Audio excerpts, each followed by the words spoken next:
All right, microphone working. Good morning, everybody. Hope everybody slept well or had a good day, depending on where you're at in the world. I'm just now waking up or trying to wake up. I haven't completely got woke up yet, but we're working on it. I've had about half a cup of coffee so far. Sad things happened last night. Last night, a terrible tragedy happened. My level 20 druid died. He expired due to me doing incredibly stupid things and not being prepared. It's quite sad. So now I'm playing a shaman. I started him back up. He is level 6, I think, 7. He's already up to level 7. So we'll get him to 25 here in a couple days. Hopefully. I had over 25, 26 hours on that druid that died last night. So I took it a little hard. I couldn't sleep last night. I couldn't sleep. Here he is. If anybody wants to see him, there he is in his ghost form. The Victor one is with us no more.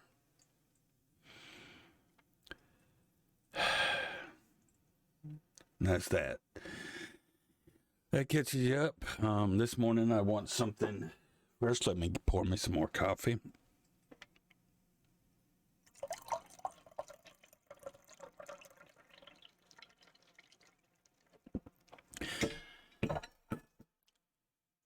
There we go. This morning I want to start with something, that I enjoy. It's the BARNEY series and his Scarab Lord series. This is part 2. We watched part 1 yesterday. And so I think there's 4 parts to it, the Scarab Lord series. And then I'm going to go back and watch his leveling series, because I was told that it was pretty well good also. That's him getting to 60. But I've already started with the Scarab Lord series, so I'm going to carry on with that. And hopefully that gets us in a better mood today for carrying on. And here we go. Let's just go ahead and start. Let's see.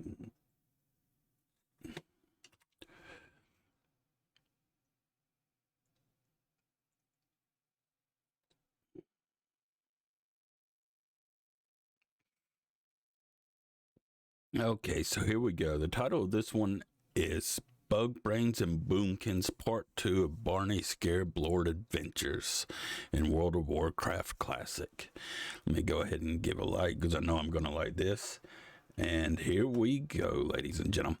Just to let you know, there are Spanish subtitles, because I had somebody in the comments to the one I watched yesterday request me to put Spanish subtitles in.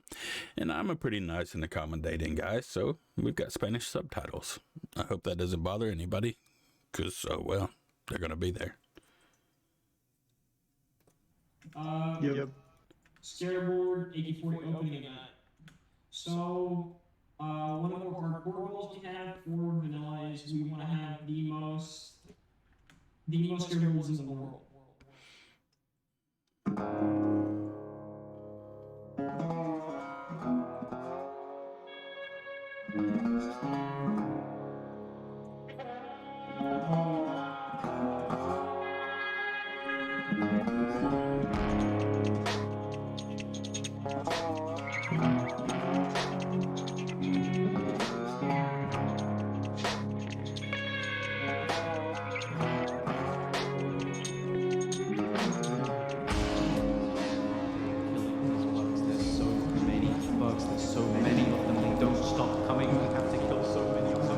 I gotta kill.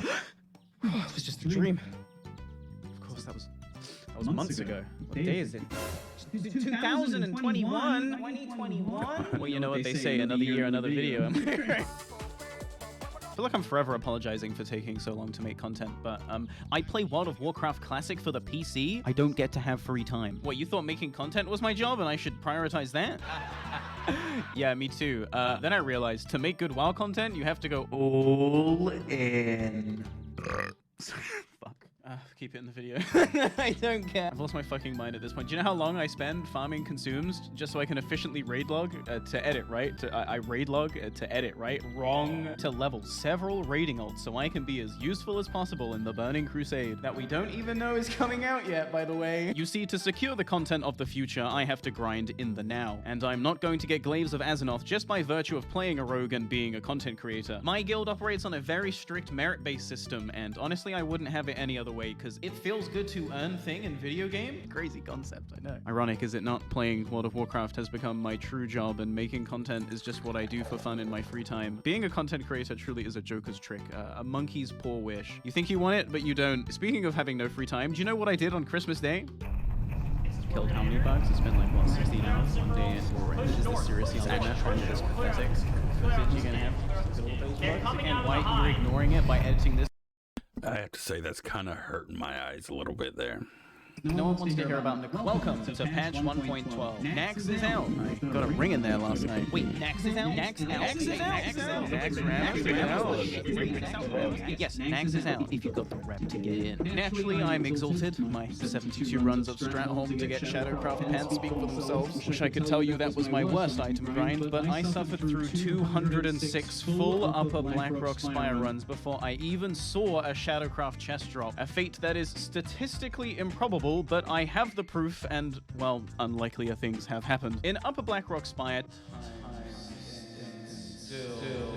the sexual tension between Rend and Nefarian is awkward, and the loot you need seems to never drop. What could be worse? Oh, right. Blizzard introducing spell upgrade books in this patch that only drop from here. I have to go back. Why? With this patch, we also received an array of new quests, which is just classic talk for elaborate vendoring. See, these quests aren't actually real. This is just tier piece vendoring before Blizzard figured out how to code this. However, these quests outside have something very, very important that we're going to need. the Argent Dawn tabard. Sorry, I mean consecrated sharpening stones. But I am gonna pick up that tabard too. I actually didn't play Classic WoW when it first came back out, and I'm really regretting that now because it looked like it was so much fun. There was so much going on, and I wish I had played it when it first came out. When it was that 2020, I think it was, or something like that, 2019, 2020. I think it was 2020. But, oh well, I missed it. Because it's fucking this. Consecrated sharpening stones give plus 100 attack power against undead for 1 hour, making instant poison pretty much obsolete in Naxxramas except on the Fairlina and Myexna fights, because they're not undead. By the way, rogues, on Myexna you can vanish the web spray, so go get that 99. Because they're so strong in Naxxramas, I'm going to want a lot of these sharpening stones, about 3 per week until Classic ends, so I don't know, let's call that like 6 months tops. That's like 72 stones, but then I also need to factor in, I'm gonna want these stones in Burning Crusade for some bosses that we don't even know is coming out yet, by the way. I'll be clearing those bosses once per week, every week, since they come out until the end of TBC's life cycle, so that's a lot of stones. But one single consecrated sharpening stone costs 8 necrotic runes, and there's only one place to get necrotic runes. Everyone needs them, everyone's grinding for them, and they're only around for a limited time, because of course they are. Welcome to yet another virtual hell resource war curated and designed by Blizzard Entertainment. Welcome to the grind. But it's not the grind people want to see. People want to hear about the bug family. Through 300 hours of footage. Multiple times, by the way. You gotta edit that. You gotta do it now. No one wants to hear about necrotic runes. Maybe they want to hear about Displate, which is this video's sponsor. They do look good on my wall. Every couple of hours, a random invasion will begin somewhere on Azeroth, signified by a purple skull on the map and giant floating ziggurats appearing in the sky somewhere within that zone. If you follow one of the necrotic bolts fired from the ziggurat, you will uncover a horde of ghosts. It actually is amazing how complicated this is, already, and it's just we've 2 videos and 4 and just starting the second video, and just how complicated the quest line was to open up the gates. And ghouls protecting a necrotic shard. These mobs can drop single necrotic runes, but the real reason we're here to kill them is to weaken the shard, because once you weaken the shard enough, 4 dudes will teleport down from the ziggurat and attempt to repair it. Using 8 necrotic runes, you can curse one of these dudes and turn him into an elite Shadow of Doom. These dudes fucking slap, by the way. But this is what you came here for, because these elites drop a guaranteed 30 necrotic runes. Now, I could have busted my balls for days, maybe even weeks, fighting against players of both factions for some necrotic runes, but when I heard my friend only got 34 necrotic runes in 1 day due to the sheer congestion and griefing, I had flashbacks to... Barney, you get it? That's your time. Nope, I'm fucking dead. Haha. Something. And was like, yeah, fuck that, there's gotta be a better way. At first, I thought that better way would be to just farm at 4:11 a.m. on a weekday. But it turns out, even if you are lucky enough to get a shard to yourself, which I cannot stress to you enough just how rare that is, you still need a group to help you. A group that is also going to need necrotic runes, and a group that is also probably going to be of a suboptimal setup because it's 4:11 a.m. on a weekday. It took us about 1 hour to clear this shard, and I walked away with 124 necrotic runes. Now, during release, like when SOD came out, I did play SOD at a crazy time of day because I was on that first, that RP PvP server that Asmon was on and all the streamers. And I'm not on that server anymore because that server has turned into just a joke. They screwed that server. That server did get screwed up. That converts to only 15 sharpening stones, and it will now be 3 hours before another invasion starts. By then, all the dads will be awake, so this is likely as good as it gets. There has to be a better way. Now, that better way wasn't death rolling this warrior for his last 7 gold, which he needed to spend on repairs, but I did it anyway. No, the better way was in fact something so obvious I was surprised I didn't think of it sooner. All I actually had to do was just wait. 1 whole month to be exact, until Christmas Day 2020. When everyone else was offline spending potentially life-threatening quality time with their loved ones, Red Spawn and I came in and cleaned house.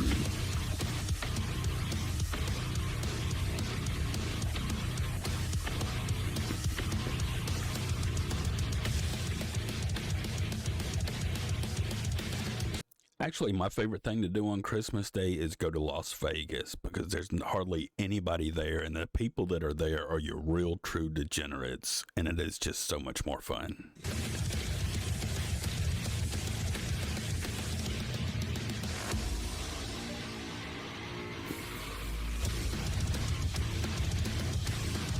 And that's how I farmed 200 carapace fragments. I mean, sharpening stone. Wait, what the fuck? What's wrong with my inventory? Wait, this isn't a shard. Where the fuck am I? What's going on?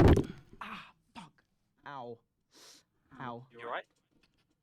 No, I just fell asleep. I hit my head on my mic. Oh my god, it's only day. What's that? Naxxramas? Necrotic runes? What the fuck are you talking about? We're here farming bugs. You have no idea what's going on, do you?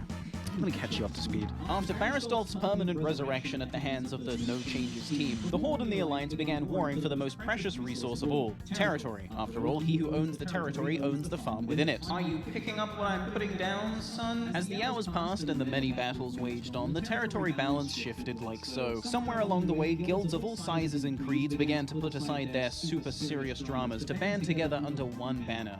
For the Horde. This was, at least for now, not just a guild versus guild affair, but rather an all-out faction war, and childish infighting was going to have to be put on hold if we were going to get some farm. And so, a natural ecosystem settled in. Above ground, PvP teams would patrol to keep the Alliance out, allowing the farmers below ground to safely acquire fragments. As someone who spent quite a few hours of time doing both, I can attest to you personally that during these hours, it truly felt like I was fighting alongside the Horde as a faction. It really felt like I was, like, actually a guy in the Horde, like, fighting in a real war. Sounds so lame, but it was so fucking cool. I might not be very good at world PvP, but I sure as heck like to participate anyway. Just don't let me catch you alone in Stormwind.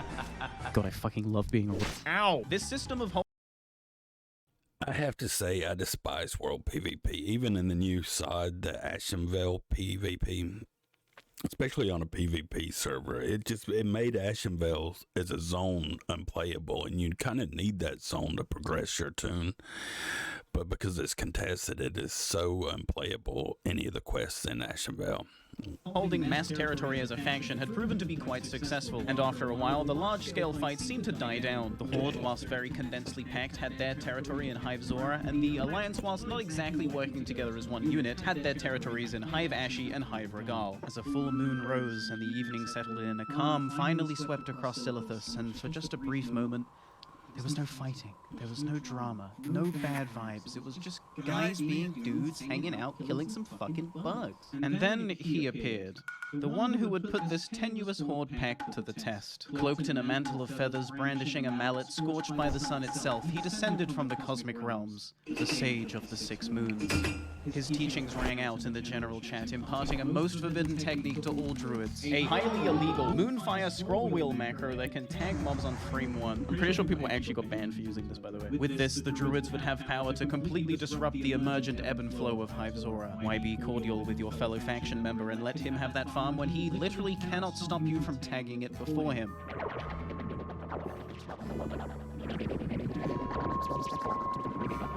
But true balanced druids they were not. I still love the way Moonkins look. I don't know. That's why I was playing that druid that got killed last night. I wanted to play a Moonkin, but... And what had taken the Horde hours to build up in mere minutes was destroyed forever.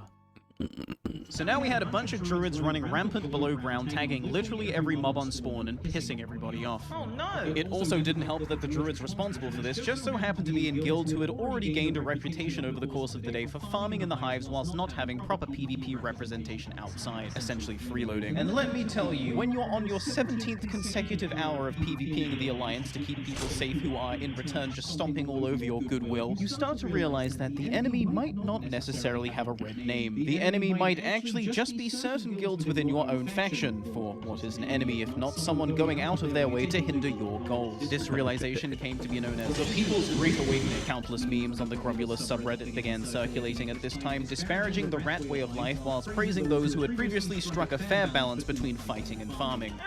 These memes, whilst very funny, World of Rat. Unfortunately did very little to dissuade the druids from their path. No, you can't just steal our tags by using an instant target and cast macro! Scroll wheel go.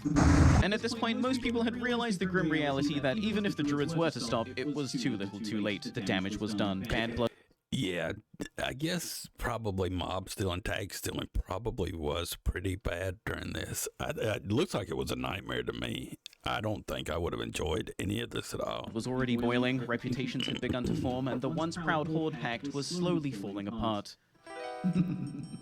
All according to plan. I didn't just spend the last 17 hours merely PvPing and killing bugs, no. I was also sneaking around with my rogue crew, keeping tabs on everything and everyone. I mean, it's literally my job to document this event, right? So by extension, I need to know which guilds are where, their rough numbers, their PvP prowess, their allegiances, their enemies, everything. And as the battles waged on and I harvested this data in secrecy, I started to realize something. The trick to the Alliance's strength, the reason they were able to hold twice as much territory as us, it was just a numbers game with a huge flaw. You see, the Alliance didn't have bigger guilds or better guilds, they just had more guilds. But if you... Yeah, see, on all of the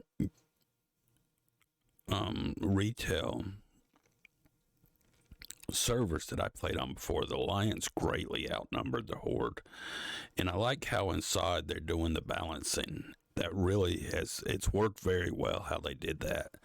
And it's helped out a lot. But, you know, I played on Garage and I played on Kearney. Kearney was first, and then I transferred to Garage later on. And both of them just had massive number more Alliance tunes. These guilds were to start distrusting each other, if those guilds were to stop working together, well, that would be most favorable to Final Boss, a guild no other guild can possibly stand alone against. So I admit it. It was me that summoned the Sage of the Six Moons. Why did I do it? Because after years of baiting a rise out of public server admins on GTA 5 and Gary's mod, I'm sort of like the deprived mind whisperer. Bro, cause you're a fucking low IQ fucking numbnuts. Talking to you is like talking to a fucking brick wall. You're in my ear, invading my brain and lowering my IQ. Why don't you shut the fuck up for a change and actually use your lukewarm IQ to realize what you've done here and how you are fucking failed. And I know Druid players to be the most deprived minds of all. They try to heal only to be out-healed by everyone else. They try to tank only to be told they're trolling and to re-roll Warrior. They try to melee DPS only to be told they're trolling and to re-roll Warrior. And God can only help you if you're trying to play a boomkin. Re-roll Warrior? Inside the mind of every Druid is a complacent, beaten down, pathetic loser who only knows how to take orders. To be a Druid is to be a jack of all trades and a master of none. And when you're a master of none, you should probably just reroll Warrior. So, when a Druid is finally offered not only a way to be useful, but a way to unquestionably become the dominant class in a scenario, I knew they simply wouldn't be able to resist. I orchestrated the Great Druid Uprising, and I did it to sow chaos. Sure, the Horde Pact was dismantled in the process. And I think on SOD right now, Druids are like second DPS, feral Druids, to, you guessed it, Warriors. Yes, but more importantly, so was the Alliances, and that was the plan all along. Quick fact check. The Alliance have more territory, the Alliance have more guilds, the Alliance have more numbers, the Alliance have more Druids. I can only imagine the levels of griefing the Alliance were suffering through these hours. So now was the perfect time to strike, and Hive Regal, coveted for its higher drop rates, was our prime target. Everyone that can hear my voice is abandoning their current position, and you will move at that time. Everybody will group up at 3780. Is this for a Regal push? Yes. I think it's time we let these fucking rats drown. Leaving Hive Zora completely open to attack from the north, my guild consolidated their numbers at a secret location alongside every other true and noble guild left. We were going to hit the now weakened alliance with the full force of the rat-free Horde. For the last 24 hours, Silithus had been the stage to many large and small-scale PvP skirmishes, but nothing would compare to the raid on Hive Regal.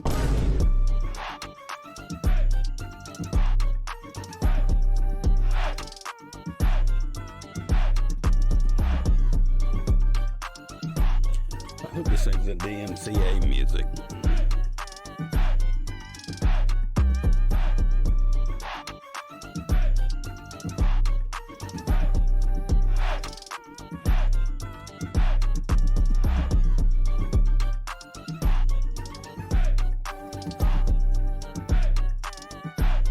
It's got a good beat, though. I have to give it that.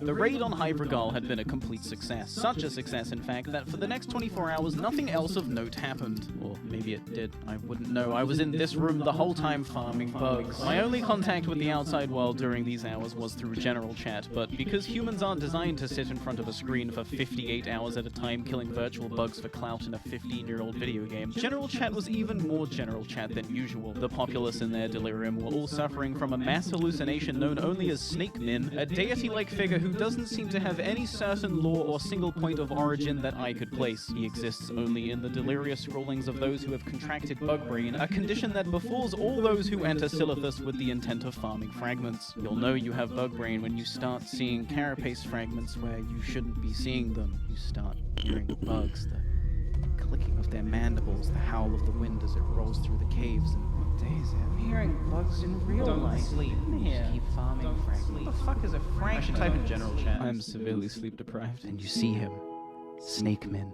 He is a reflection of you. His values are your values, and that's comforting. Praise him. Praise him. Bugs. Praise him. Praise bugs. However, after deciphering several general chat messages, it seems that during these hours, Hive Zora went on to become a volatile rat kingdom with no consistent faction balance. Pretty much no man's land. If you were a small guild attempting a scarab lord or just a business person trying to sell bug killing services, Hive Zora was probably your best bet. As for Hive Ashi, well, that's Alliance territory, and that's all the data I have, because I was killing bugs. In fact, we were able to farm for so long uninterrupted in Hive Regal during these hours that we fully farmed not one, but 2 Scarab Lords worth of reputation, which looking back at it now was the peak of our farming efficiency. I don't know if it was because people hadn't burned out yet, or the fact that we had uncontested free farm for 24 hours, or the fact that we just had so many people, but we were harvesting fragments at an unbelievable pace. It was during these hours that I also managed to complete my personal task of gaining 200 fragments solo, just to see how long hypothetically it would take for me to farm Scarab Lord myself. And so just before I went to bed, for the first time in 3 days by the way, I went to hand them in. But before that,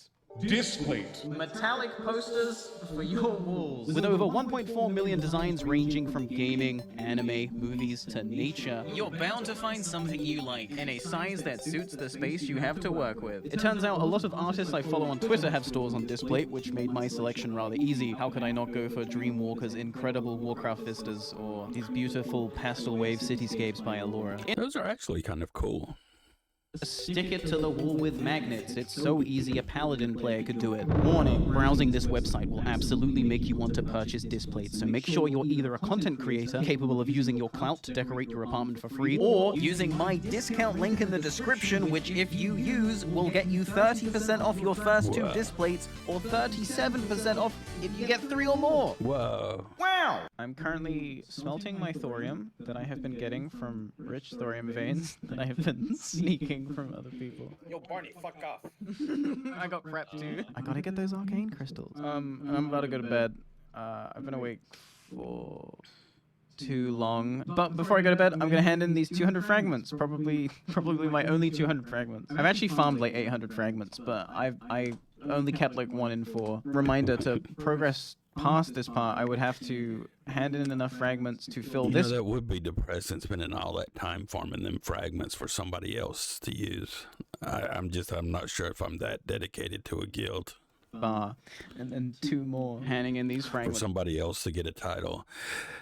Yeah, I might just be a little too selfish for that. This will give me 200 rep. What? That was... I'm going to bed. And go to bed I did, wherein I caught a delicious 6 hours of sleep before...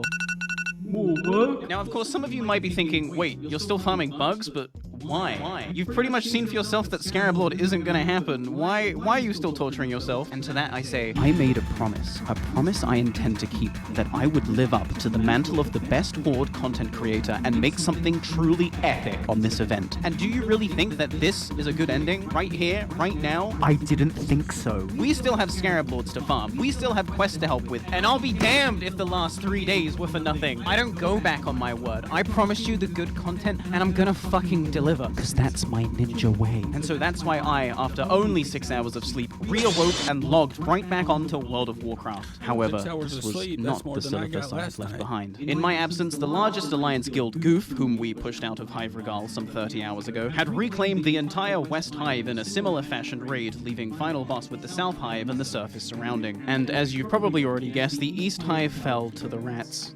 Goddamn fucking rats. Goof, knowing that it would probably take the entirety of final boss to clear them out, had in this moment made a very clever play. We can't go and fight them because that would leave our hive open to the rats. They can't come and fight us because that would leave their hive open to the rats. Ah, so we have a stalemate, right? No. Unfortunately, all the people with PvP sense were at this time asleep, and so those that were left decided, fuck it, let's just fight anyway. Remember how I said both hives would be left open to the rats if this occurred? Well, that's exactly what fucking happened. Wow, I can't believe it. Luckily, some strategic masterminds were able to log in before me and negotiate a ceasefire, and I guess part of that ceasefire agreement was that our best PvP rogue, Kim Possible, would be taken hostage by the enemy. This is literally what I logged in to see. Roleplay? From the two sweatiest guilds on the server? Huh? This is how you know bug brain is a real thing. Hours passed, and it was clear that the easy free farming of yore was over. The war between Goof and Final Boss had definitely been a huge blunder for both sides. Alas, this was the new reality. A reality of slow farm and rats. So many rats, so many bugs, so many rats. And if things couldn't get worse, I then heard that one noise no one wants to hear in World of Warcraft.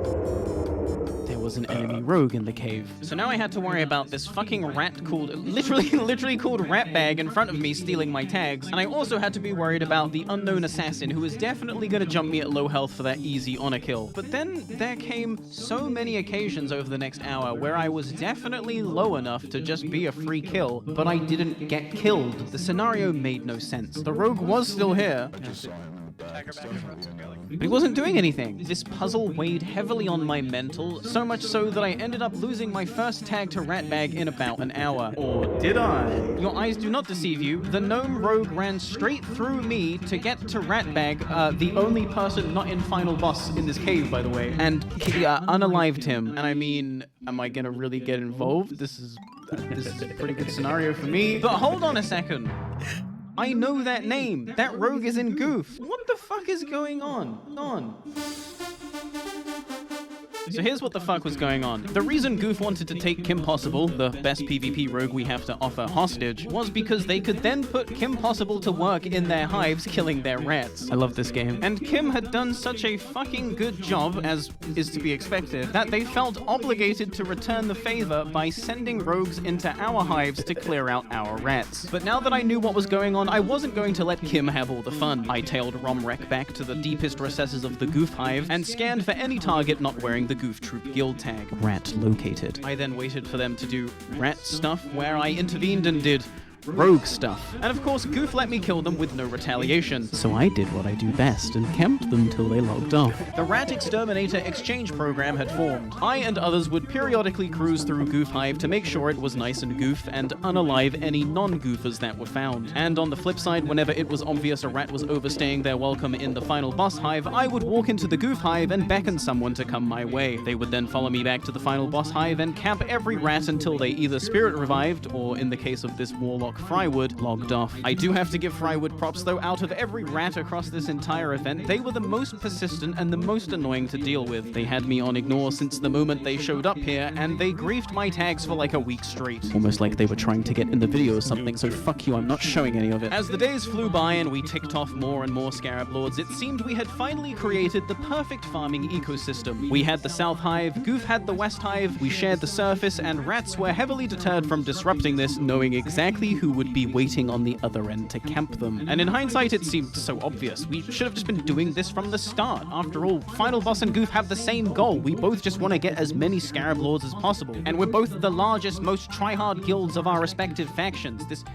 only just makes sense. But this allegiance would never have formed if not for a... See, the problem also with trying so hard for the Scarab Lord on Classic is you don't know how long Classic's going to be around. It's not like retail. Retail, you know, every X-Pack's coming in retail. They haven't announced how far they're going to make Classic go. So, you know, retail, you've got it forever. Classic X might die out, or they might just restart it. I can see them actually restarting and re-releasing it again.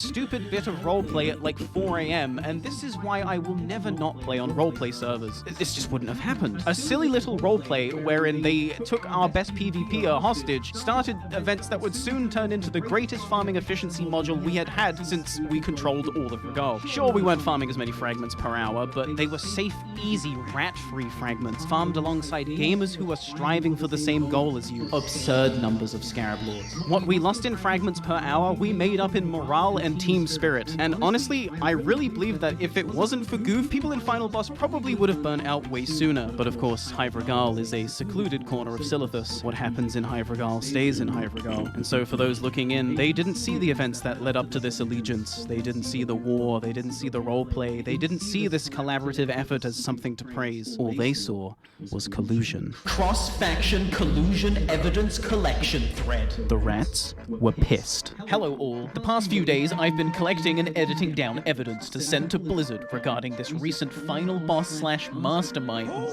/ Goof Troop collusion. Now with Obsidian Council, it looks like. Feel free to add any evidence to the collection. I'm still going through video, and I reckon the more evidence / emails, the better. This just ends up making the game worse, so hopefully we can do something to push back against it. And attached to the thread was just a bunch of clips / screenshots of random rats just getting owned and being surprised they couldn't walk in as a solo player and just free farm in Hive Regal. Suffice to say, we didn't get banned, shockingly, but it just goes to show how badly Bug Brain was affecting some players. For them, it was tough to see that the fact of the matter was Final Boss and Goof had just realized fighting each other at this point was a waste of time, and the best course of action to achieve the goal of farming as many Scarab Lords as possible was to just keep each other happy. This was a destined fate. It could have gone no other way, and the proof of this is that this Horde X Alliance large guild team-up was being mirrored across plenty of other servers. More importantly, however, this was also being mirrored in the fucking lore taking place in this event right now. The Horde and the Alliance are canonically teaming up to storm Anchorage. Did you miss that? This is peak World of Warcraft! But as the Bug Brain virus spread, the collusion statements began to increase in ridiculousness. For example, collusion on an RP server should be grounds for immediate removal.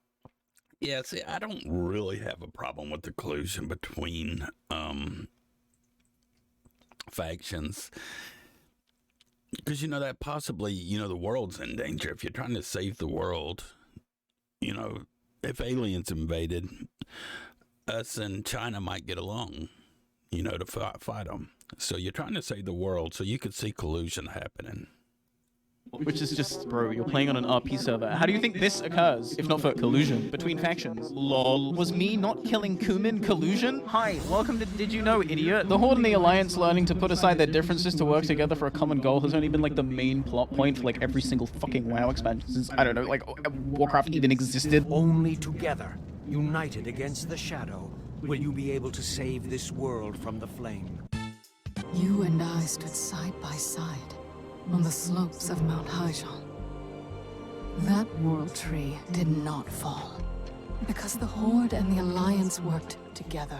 Cross-faction collusion. Consider yourself reported, you dirty colluders. Now, I am cherry-picking. It is worth noting that these rats were definitely in the minority of people, but they were a very fucking loud minority. So loud, in fact, that sitting President Donald Trump was forced to make a statement to combat the fake news regarding the collusion. Someone commissioned this and put it in my guild Discord. I had to use it. This is for the WoW Classic server. Grabulous, okay? You need to know that the Goof Troop did not collude with the Final Boss. There was zero collusion. They are innocent, okay? Everything being said is fake news. All charges dropped. Did you hear that? All charges dropped. With a full pardon from the President of the United States, Goof and Final Boss continued to work together towards securing Grobulus's legacy. Together, we were going to farm as many Scarab Lords as possible before the gates would open. But time was running out. As guilds began finishing up their bug farming and moving on to the next part of this cursed quest, don't ruin his moment, you idiot. They would naturally turn their focus towards completing the war effort. After all, they want to go and open Anchorage and raid it. It's like the whole point of this event. At this point in the timeline, it's August 8th, 2020, a very special date. There is currently only one scepter bearer, Typo, but that's all about to change. For if I were to jump forward one day, 4 other people obtained their scepters overnight. I was there, and it was quite something, but we'll get to that later. Because that's not why August 8th was special, no. For that, we need to turn our attention to the war effort data between August 8th and August 9th. Wow. August 8th Look at those and numbers. August 9th. Did you see it? That's an awful lot of Peace Bloom handed in on the Horde side, don't you think? 25,380 Peace Bloom to be exact. Well, that's because August 8th was a very special day. The day of the Peace Bloom DKP. The Peace Bloom DKP. Dawnbreaker, Peace Bloom DKP. Dawnbreaker invites all Grobulans to its first Molten Core PDKP. Buy gear with Peace Bloom. Wow. Time, Discord, see you. That's actually pretty smart. Instead of gold, you buy your gear with Peace Blooms. Soon, farm Peace Bloom. Thanks, Heavy Hoof. I will. And I did, because this post was made like a week before now, and when you're sitting in a cave farming bugs for days on end, there's a lot of downtime. A lot of downtime to alt-tab onto your secret alt no one knows about, and pick Peace Bloom completely anonymously in Durotar. That's a lot of Peace Bloom. But the real flowers were the friends I made along the way. Now, you might be wondering, wait, don't you want to prevent the war effort from being completed? After all, once it completes, there are only 5 days until the gates open, and then you can't farm Scarab Lords anymore. And yes, you are right, but the numbers. Peace Bloom is pretty damn easy to come by, so you know those bids are going to get absolutely fucking crazy. Oh my god. And if it's one thing gamers like seeing, it's big fucking numbers. And when else am I going to get the chance to see someone buy a Mage Blade with flowers? I have no choice but to go. However, don't get the wrong idea. I'm not going to be bidding on any items myself. Corehound Tooth? Magician's Blade? No thanks. I'm good with my incredibly suboptimal double Gutgore Ripper. Yes, I have Distracting Dagger in the bank, and no, I'm not going to use it, because even with this handicap, I'm literally a worldwide all-star, and you're all fucking cringe. But wait, then why are you farming Peace Bloom for the Peace Bloom DKP if you're not going to bid on items with your Peace Bloom and the Peace Bloom DKP? Come on, guys, you know the answer to that. Chaos. After this Molten Core, I'm gonna run through the logs and check to see who are the absolute worst players. And then I'm gonna give them all my fucking Peace Bloom. I think the true spirit of the war effort is to give everything you have for a greater cause. And what could be a greater cause than gearing up some guy who's gonna quit before Naxxramas? Now that's content. Welcome to Molten Core. Hope you like the entrance, by the way. Now, as explained last episode, a GDKP is a raid wherein the loot is bid on with gold at the end, and then everyone receives an even split of that gold. With these base rules in mind, and knowing that the objective of this raid is to get as much Peace Bloom as possible for the war effort, one can reasonably assume that there is going to be no Peace Bloom cut at the end of this raid, since it's all going to be handed in. However, there was one more slight quirk to this GDKP that, in hindsight, I can't help but feel should have been on the advertisement. Instead, this quirk was nestled deep inside a Discord chat that most people had only just now started gaining access to. Now, because of the events you're about to see, I no longer have access to the Discord, so you're gonna have to put up with my MS Paint recreation. Within this room, in this Discord, was a list of every piece of Molten Core gear. Each piece of gear had a number assigned to it, and that number indicated the flat price, like a base price for bidding, right? If you wanted gear from this GDKP, you would first pay that flat price, and then you would, wait for it, /roll on the gear along with everyone else who wants to buy a roll? Does this sound like a GDK? So you have to pay for it and then roll also? GDKP to you? No? What the hell is this? Why would they call it a GDKP if you can't even bid on gear? This actually is just a free roll pug with extra steps, and there's a reason free roll pugs don't exist anymore, and that's because they are shit. But there you have it. I had joined the world's first GDKP with no bidding allowed. It was clear many people were expecting this GDKP to be run, for use of a better word, properly. Am I reading this item sheet correctly? There's no bidding? Wait, I thought this was a DKP. Someone was going to have to speak to the manager. Once we had zoned into the instance and we were all inside the same voice chat, I decided that someone was going to have to be me. If this is to get, like, the maximum amount of Peace Bloom as possible for the war effort, how come we're not bidding? Surely it would make more sense to let people just bid? Because that's what, like, a DKP is. My argument? Irrefutable. My social capital? Extensive. My intellect? Unmatched. The facts and logic were aligned for a perfect KO. But the response I got might surprise you. Or it might not. I think we all know how this one ends. If there Peace Bloom in the end, you can still turn that in. Yeah, you're not planning on turning it in anyway? No, I wasn't. I don't think most people here were planning on doing that. I think most people were here to buy gear with Peace Bloom and then just auction house what they didn't use. I think expecting fresh level 60 casuals to care about your war effort above their own gold income is fucking insane. Especially when, let's just keep it real, most of these players are not going to clear AQ40. In fact, I think it's a safe bet to say that 50% of these players will probably never even walk into the instance portal. But as for me, my Peace Bloom, I would rather just delete it. And that's what I told them. Yeah, you're not planning on turning it in anyway?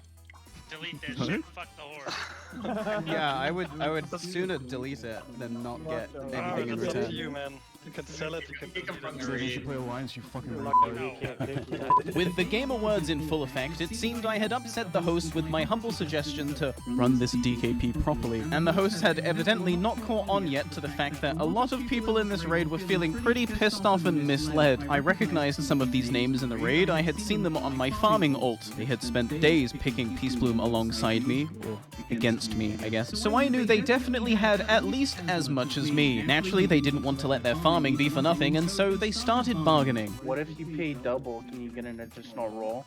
That's a good idea. And that was a good idea. If people could pay double their roll fee each time they wanted to re-roll, things would at least be more interesting. It still wouldn't be a DKP, but at least it wouldn't be whatever this is. And it wouldn't fuck over the poor noobs who have spent 7 days picking flowers. For God's sake, won't someone think of the noobs? With too many people asking too many questions, Heavy Hoof was out of options. He was about to explain why there was no bidding, why any idea that involved acquiring more Peace Bloom would be thrown out immediately. And that reason was... I didn't really want to deal with the logistics of having to deal with bids that go up to the 10,000s. Fuck. Yeah, but isn't that like the point? Was I wrong? I don't think so. But I do see where Heavy Hoof was coming from. I wouldn't want to deal with the logistics of trading several thousand Peace Bloom either. But that's why I'm not running a fucking Peace Bloom DKP. Am I making sense here? I don't host Super Bowl parties either. Wanna know why? Because I don't like football. Also, I don't own a fucking TV. So don't you think it would be a bit shit of me to then host one anyway, and then when people show up to my Super Bowl party and start asking where the game is, I turn around and say, Super Bowl party? This is a superb owl party. You read my invitation wrong. And then when no one buys that, I come clean and say, okay guys, I know there's no TV, but think about this from my perspective, okay? I don't want to deal with the logistics of having to go to television. Come on, man. Yeah, but surely you can agree that it's misleading to say this is a DKP when you're missing the entire point of DKP, right? Yeah, I don't want to discuss this right No, the point was to get people to fucking farm Peace Bloom and then turn it in. So if you want to go turn it in, go turn it in. We're gonna raid MC and then have fun. So if you don't like it, get the fuck out. Oh, you good? No, we're good, dude. Like, you're just making this shit take longer. So we're gonna go ahead and do it. Okay, but one more question. Do you guys think Heavy Hoof is acting sus? Well, dude, if you don't like it, feel free to leave. If I leave, will you answer the question? It's a stupid fucking question. I don't think so. Perfect. Well, we all do. Alright, let's pull. These vibes were fucking rancid. So terrible, in fact, that given the choice between experiencing my first change of scenery in 2 weeks and farming bugs, I picked the bugs. Get me the fuck out of here. You! Flame! Hi. Hold on, one sec. Yo, Barney, how was the Peace Bloom GDKP, dude? Not good, you guys. Not good. The Peace Bloom DKP had been a resounding disappointment. In an alternate timeline, it was probably a really fun raid with sick loot. Alas, we are here in the timeline where the people who stayed lament to me in real time how shit the raid is. I would be lying to you if I told you that the entire situation had low-key pissed me off, because my ire was far from low-key. 2 weeks of farming bugs had left my mental on its last thread, and this molten core experience had just burned it to ash. I was about to go from Barney Beekeeper to Barney Gatekeeper.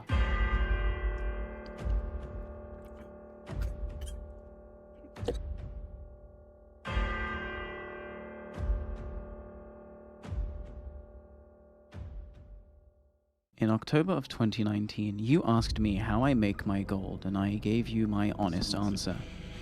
And you all laughed at me. Sorry about that. I laughed at the same time as I was drinking. and choked myself to death almost. Me little salesman selling his funny little Lucky Charms. How cute, but also stupid. Roleplayers are so fucking stupid, aren't they? Imagine some random dipshit just comes up to you and wants to trade you a white item that does nothing. And then you tell him, I don't want it. And he's like, no, you do want it. And he just keeps fucking insisting. I can only imagine how annoying that would be. That's a lot of gold. It's a classic.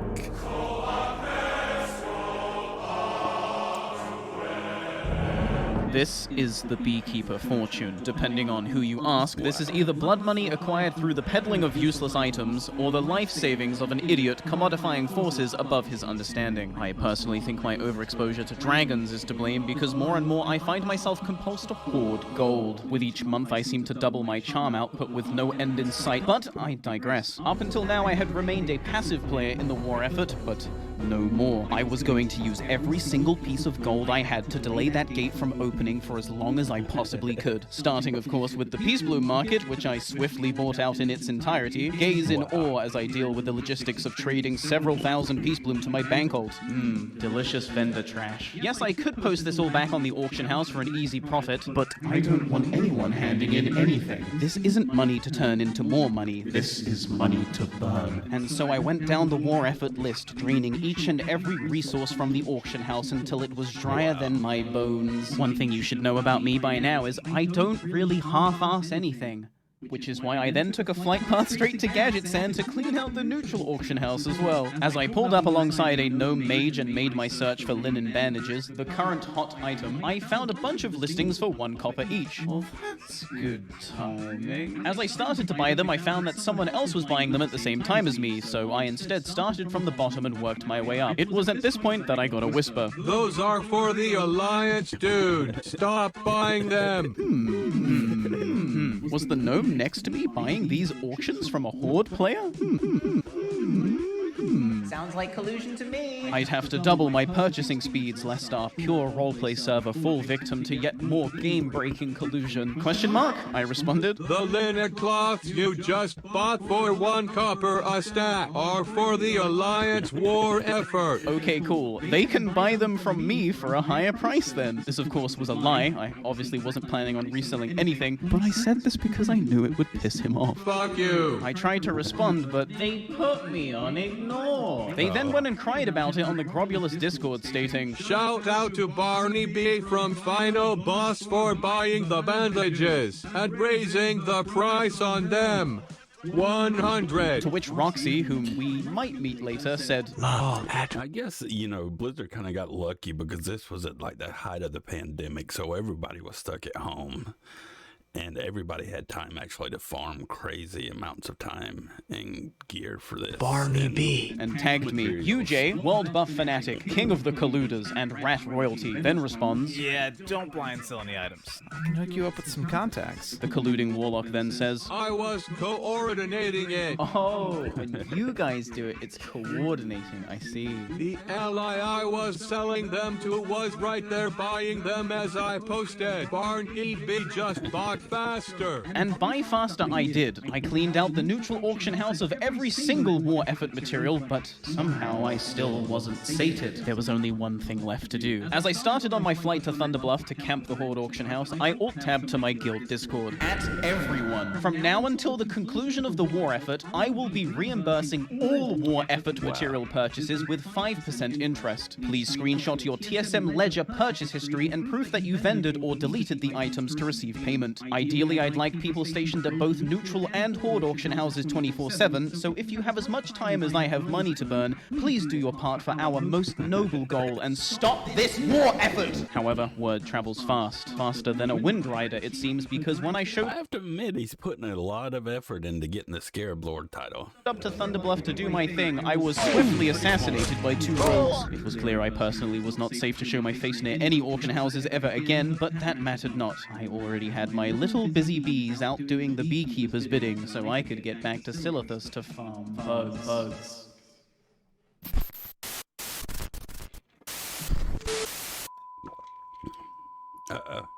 And then my computer crashed because my hard drive had failed. The hard drive containing every single piece of footage I recorded for this event thus far. now inaccessible, corrupted, all gone. My roommate and I troubleshooted for hours on end as we tried to get the data off the hard drive, but nothing worked. We were left with just one option, which was to send the hard drive off for data recovery, which costs thousands of dollars and might not even yield any results. But I didn't have thousands of dollars to spend on data recovery anyway, so I was fucked. This was a one-hit kill to my morale. It had all been for nothing, and I wasn't just done with Scarab Lord. I was done with World of Warcraft. I picked up my phone and opened Discord to let my GM know I was quitting, but he had already messaged me first. A link to the Scarab Lord list. It had been updated. My selfless dedication to the cause had not gone unnoticed, and given that final boss runs on a merit-based system, the Scarab Lord target list had undergone some renovations. I was now no longer number 18 on the list. I had been bumped up quite a few places to number 11. Whoa. Holy shit, this might actually be doable. I glanced down at my computer, inside of which lay a rotting, inaccessible hard drive. I may have lost everything that came before, but I can still show you how this finishes. I plugged in a 3 terabyte external hard drive and re-downloaded World of Warcraft, because I made a promise. All right, there we go, ladies and gentlemen. Part 2 of Barney's Scarab Lord Adventures. It was pretty entertaining. I like seeing how dedicated he is to his cause. That is quite impressive, and he's pretty smart about it also. Yeah, I'll probably watch the next one tomorrow. Probably just going to watch one a day, then going to go back and watch his leveling ones. I didn't realize I should have started with his leveling. And, there's the Victor One, the druid that died last night in stupid ways. Such a shame. Now we've got a level 7 shaman. Hopefully we don't die on him. And let's enter the world of Warcraft and start leveling him. Let me change the stream title real quick. What the hell did I do? Get the stream title changed. You still here, Bob?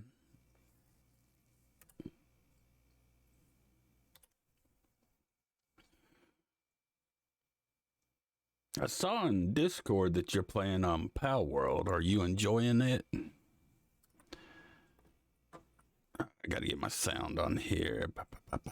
Options. Audio. Enable sound. All right, I'll be right back. I'm running to use the restroom real quick.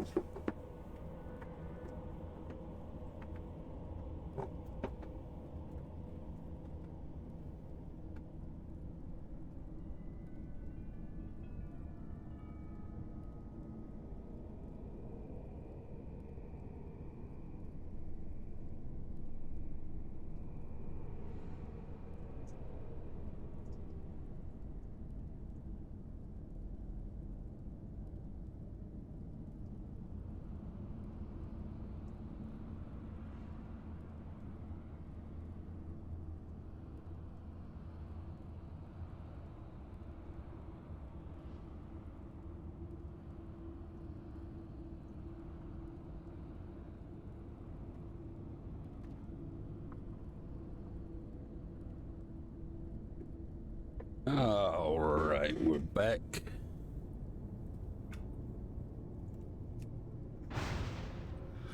Turn my sound up a little bit. And, you know, last night I picked actually as my professions, flower picking and alchemy.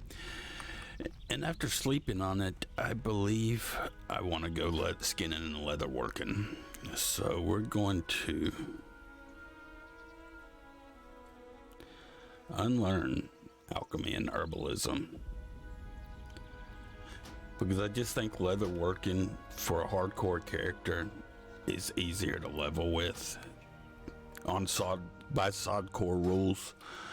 Just because you can't have those quest reward items.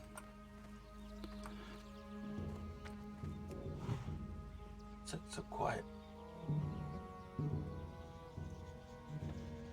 And so actually I believe it'll make leveling a better experience. So let's go learn skinning.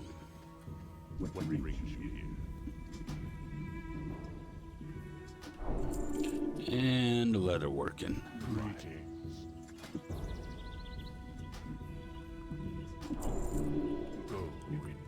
Go get me a skinning knife. Get some of this junk out of here.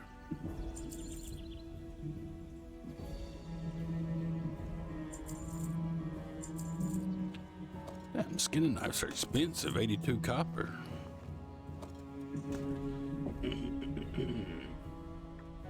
Okay, here we go. Let's see our quest log. We need 4 more prairie wolf paws. Yeah, we'll get that quest first. What's my time played on here?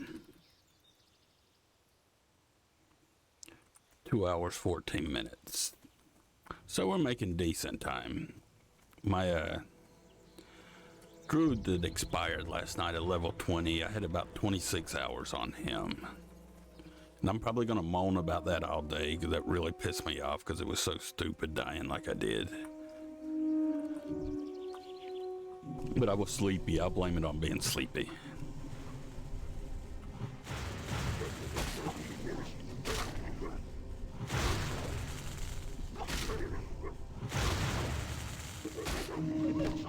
Hopefully these paws. There's our first one and our first skin, ladies and gentlemen. It was a failed attempt. There we go. Let's see how many people's online from the guild.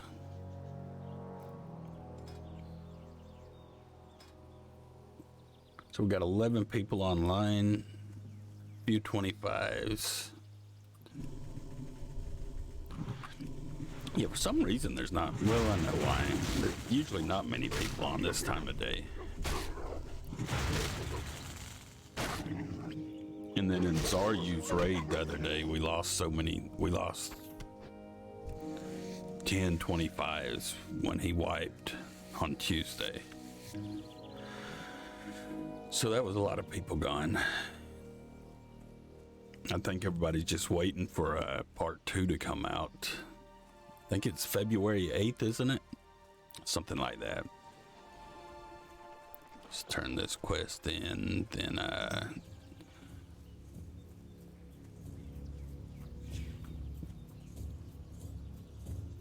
what brings you here? May the eternal sun shine. Use our cleansing totem. The items you offered were pure, Victor. This new cleansing totem is strong.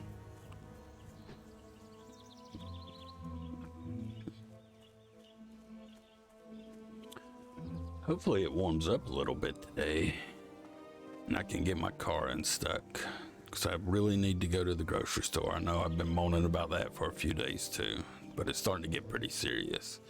Well, this guy's... What the hell?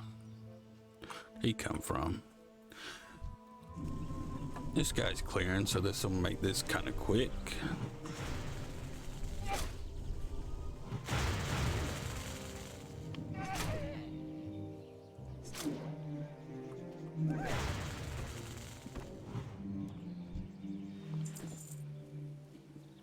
Oh, I appreciate it, man.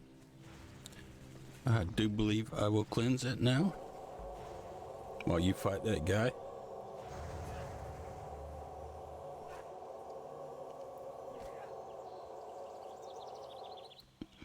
Turn that in, then we'll go drink our little thing at the fire and watch our ghost wolf and follow him to the cave. Then we will head to Thunder Bluff and turn in these waylaid supplies before we get another one.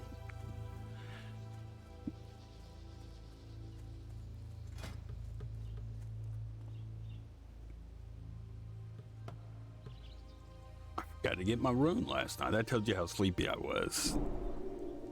Jesus. And I don't even have a chest piece. Well, it didn't matter because I don't have a chest piece to put it on. We'll craft some when we get some leather here soon. We'll make us one.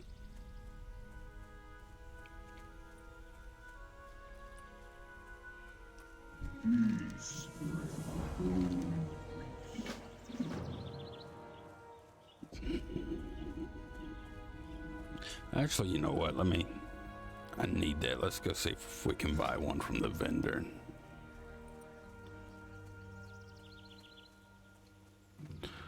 Because I kind of want that before I start running around too much. See what we can find over here. Where's the armor? Leather armor. Here we go.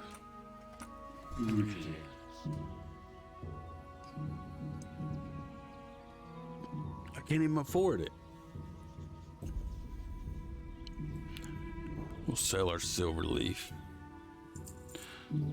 and our peace bloom and our rabbit's foot and this copper ore. I don't think I have any need for that at any point. Okay, now I can afford a chest piece. There we go.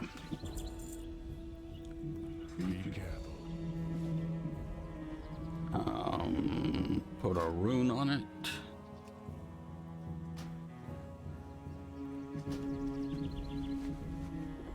Job done. Job done, ladies and gentlemen. Go drink our thing over here. Water of Seers, and induce our vision. Start our hallucination.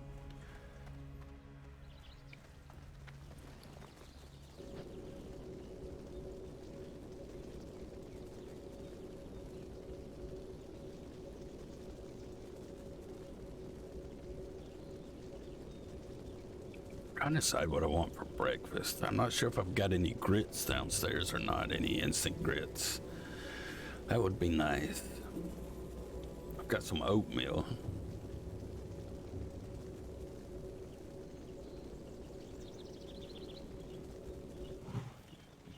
I've got some Fruity Pebbles oatmeal. Haven't tried it yet. I don't know if it's good or not. I've had it for a while. I just thought it was kind of cool because Fruity Pebbles is probably my favorite cereal. I'm not sure how it's going to be as oatmeal form.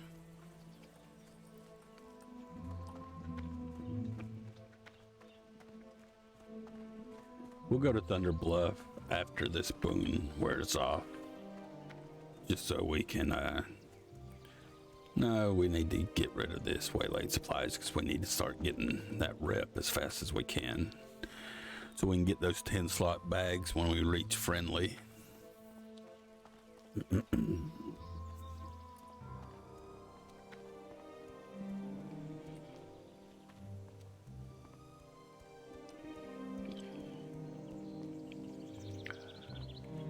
I wish there was a log somewhere where I could tell how many times I've done these quests since the very beginning when I first started playing WoW 17 years ago or whatever it was.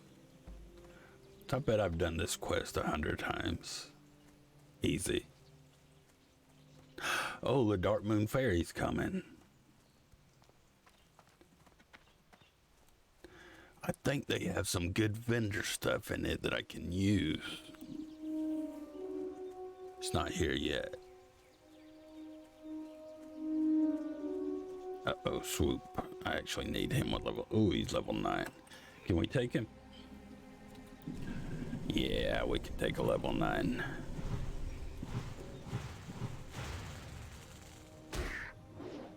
Hopefully.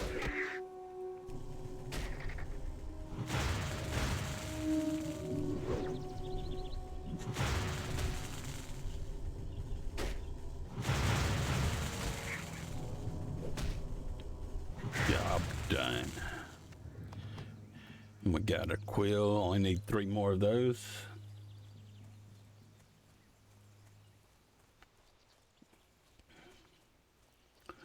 Run over here to my cave, then come across up to Thunder Bluff.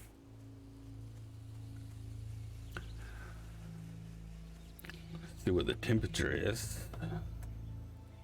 Hopefully it's above freezing now.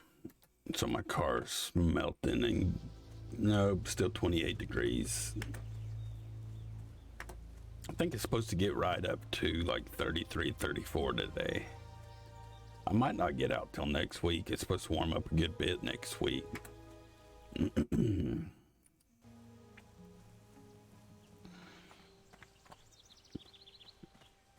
Okay, turn this into here. Boots probably vendor for more.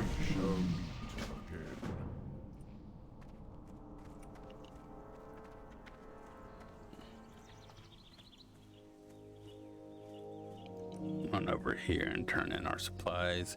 I'm gonna go ahead and put the wolf meat in. Actually, no, I'm gonna go ahead and learn cooking pretty soon. I was gonna put it in my bank, but no, we need to learn cooking.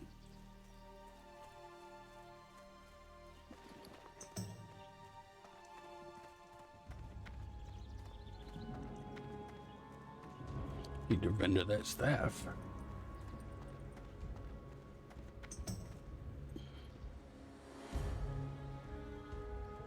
Oh wait, that was a drop. That wasn't a quest reward. 3.3 damage per second. Should I equip that? Get rid of the shield? Yes, I'm gonna equip that. That's why I had to put it up there. Now I gotta remember to train it on something easy. 3.3, I just tripled my DPS.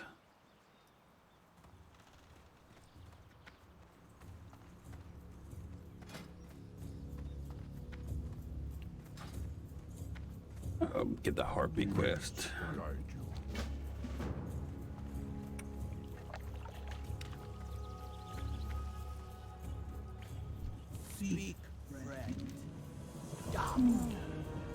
Alright, vendor these things real quick.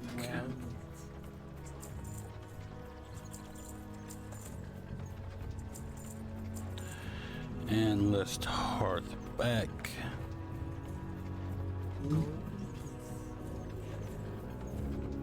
Yeah, I might play some Pal World some more this afternoon. I played it for a little over 2 hours, but I'm not quite done with the tutorial yet.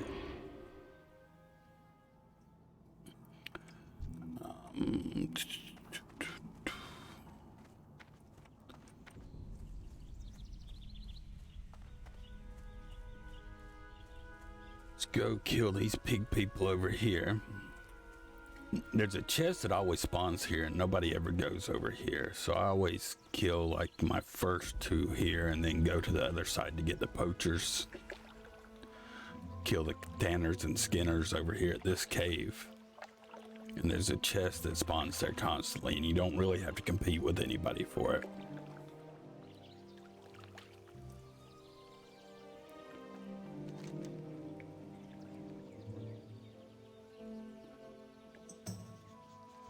Which is nice.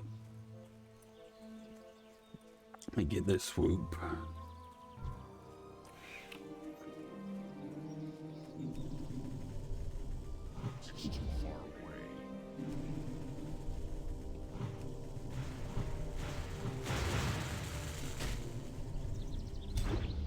Actually, let's hit him with our stick a little bit. Hit him with our stick because we need to level it. Let's find a lower level something. Let's whack this wolf with our stick a few times too. Just to get it leveled before we fight anybody else. Do another swoop, we'll go kill him.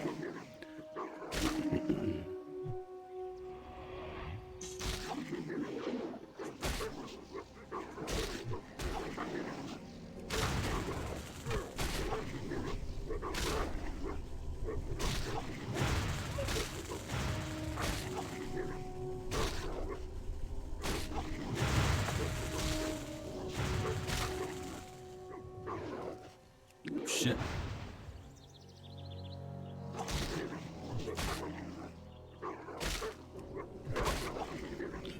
If I die at level 6, I'm quitting. Or level 7. That bastard got my swoop. Damn warrior.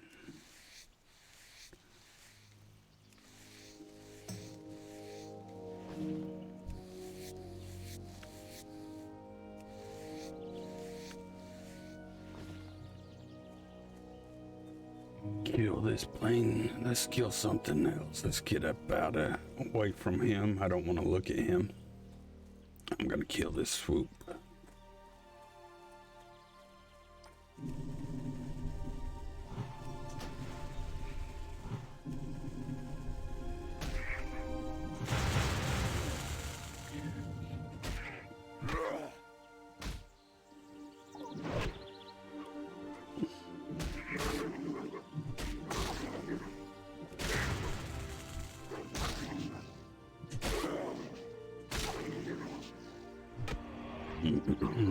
We're up to 18 on our staff.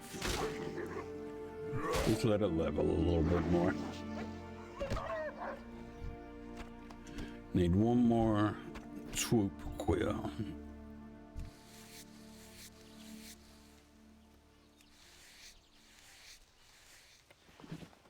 Where'd that guy go? Is he coming up here trying to steal my chest? Nah.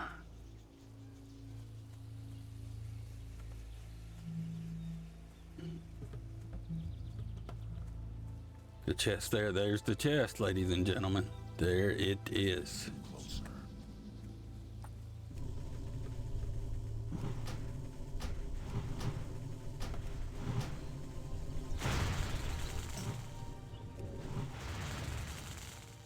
And we will clear out around it, and we will run out of mana.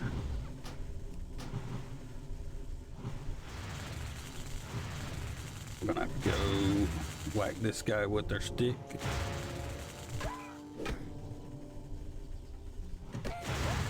Get our chest before somebody ninjas it. Hopefully give us something good. Give us a green.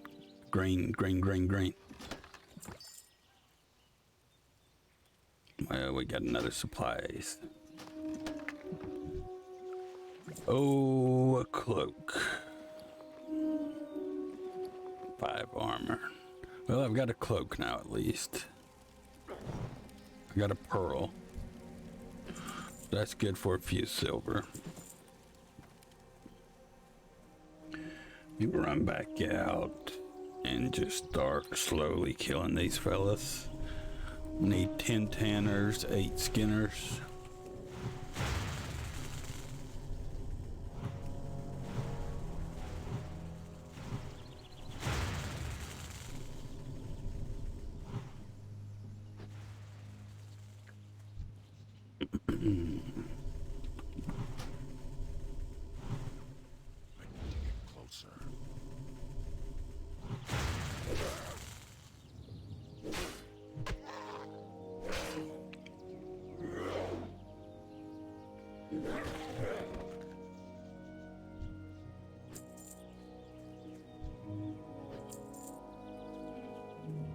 Another tanner.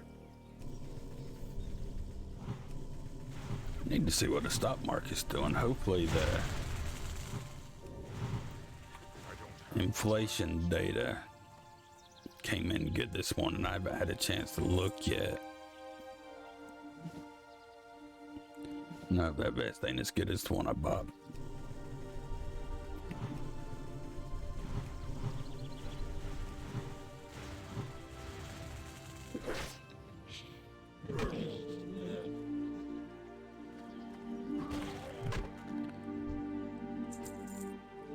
This tanner.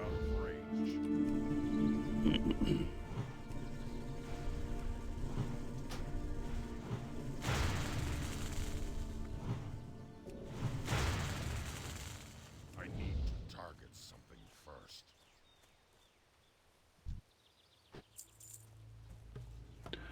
Okay, we need 4 more tanners and 6 more skinners. And we're going into the cave.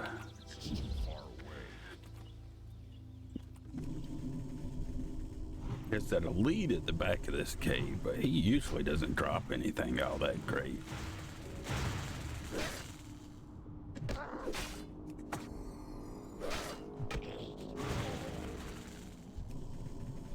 Usually doesn't drop anything all that great.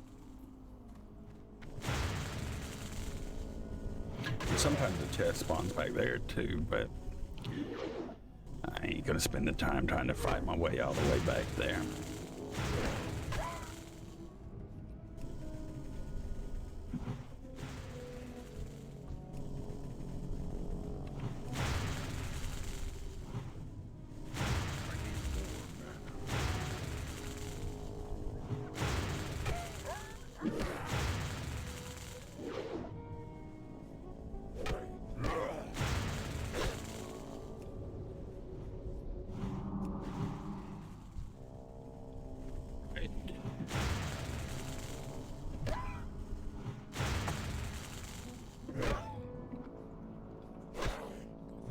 Two more Tanners, 5 Skinners.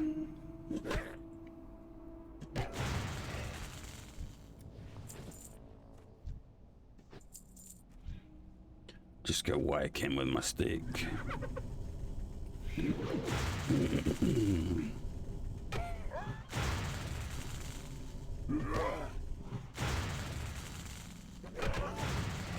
And we're done with Tanner. Oh, I got a belt. I already had Squiller's belt.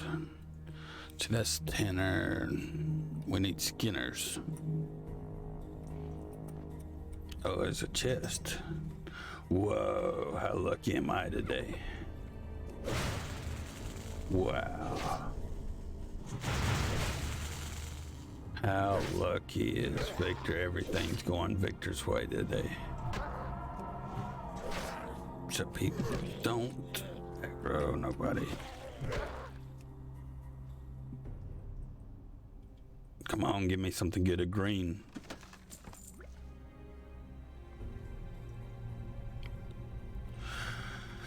Well, I can actually fill that one. So we will get rid of this one, and then we can fill this one.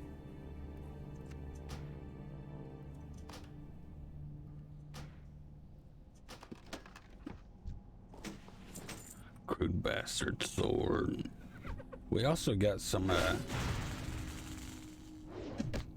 minor healing potions, which is nice. Very nice, very nice. Gloves, do I have gloves or armor? So that was in a little bit of an upgrade. My gloves. So we need 3 more Skinners. Man, you.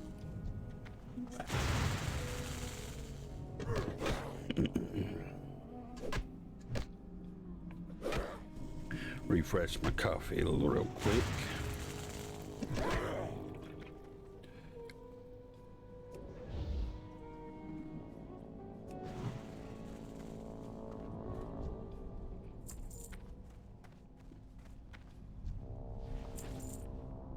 And go find 3 more skin. Well, we can, if we have to, we can get the Skinners over at on the other side when we go get the poachers. Another chest to spawned.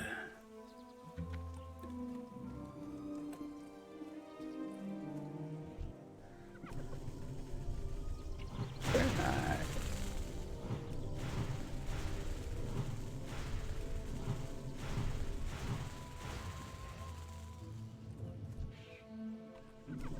There's a Skinner up there.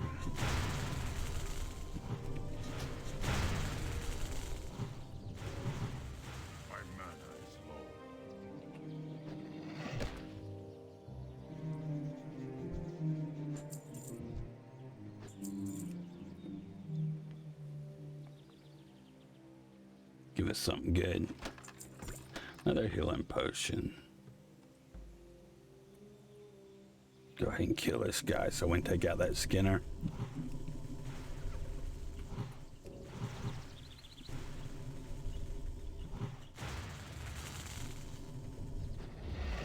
Be one less we have to do on the other side.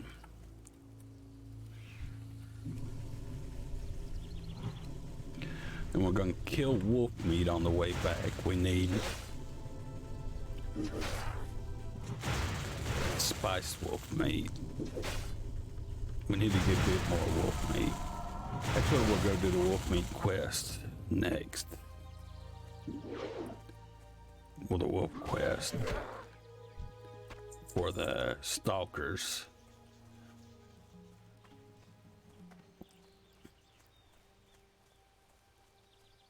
See, there's stalkers this way.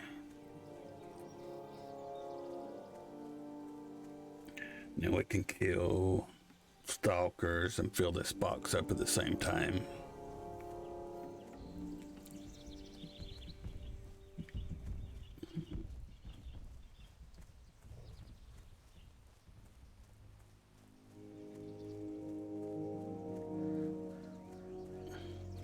Let me look at something. Let me check something real quick here.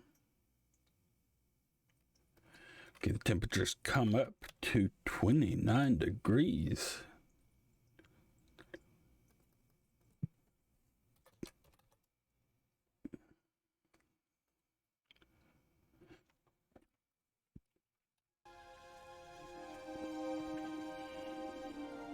There's another swoop. We needed one more swoop feather, I think.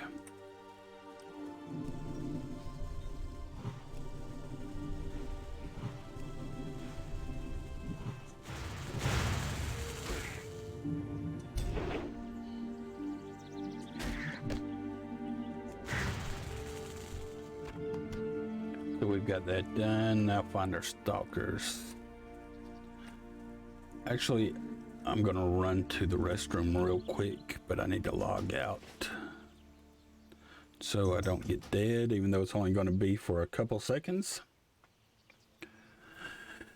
I don't want to die and have to start over.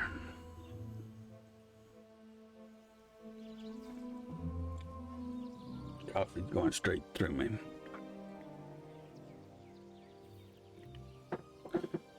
All right, I'll be right back.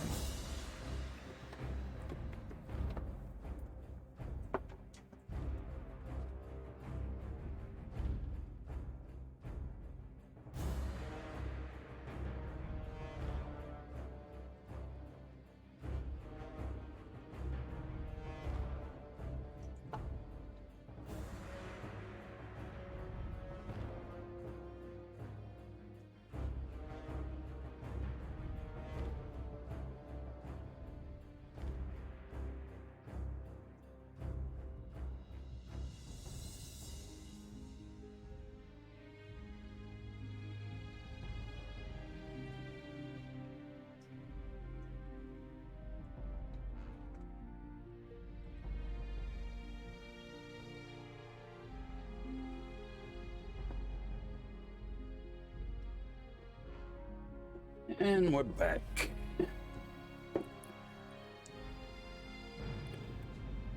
Sorry about that.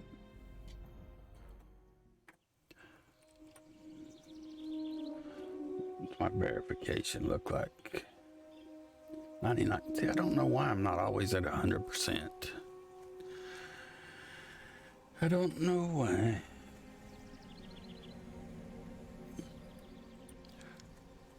Get our stalkers and get our... Actually, this will work out well. We might even go ahead and get our prairies, our...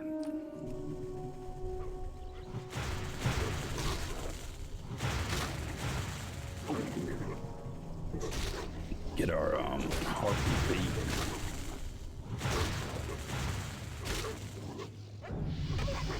Wow. I need to go learn my new spells, but we'll do that in good time.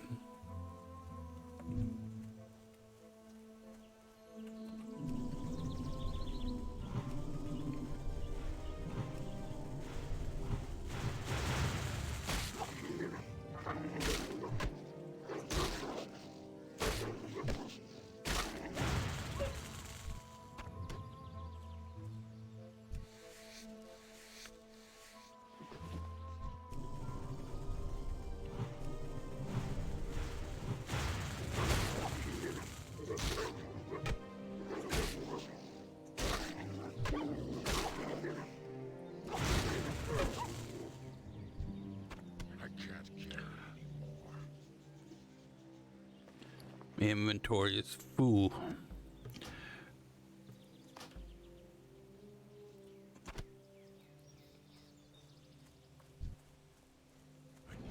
Closer.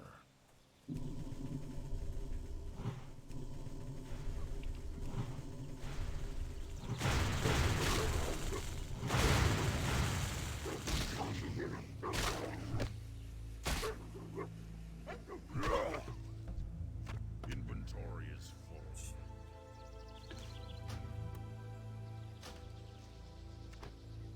To break down and spend 5 silver on a bag.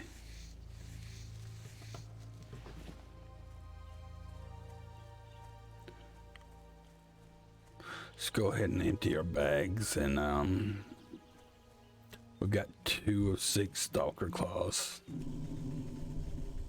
I'm out of range.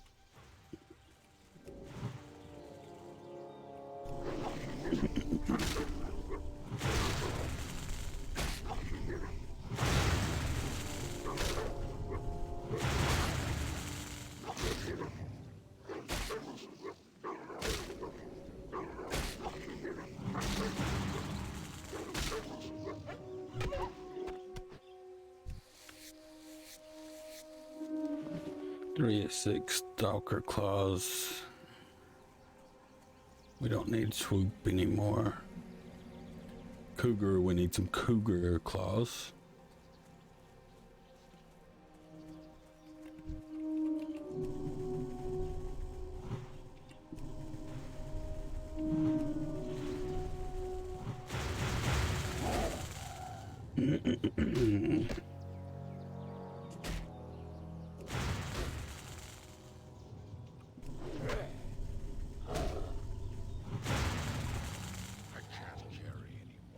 Alright, we'll get rid of our apples.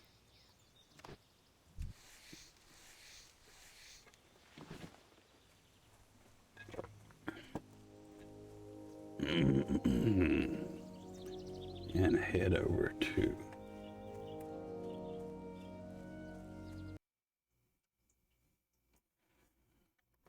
empty our bags.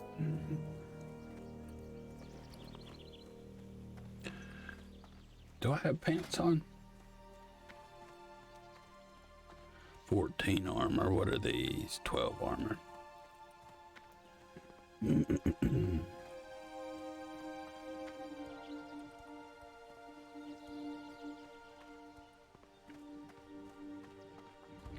Hopefully this guy gets to 25 without dying. And I've got time maybe to level one more hardcore one before phase 2 begins. Maybe 2 more.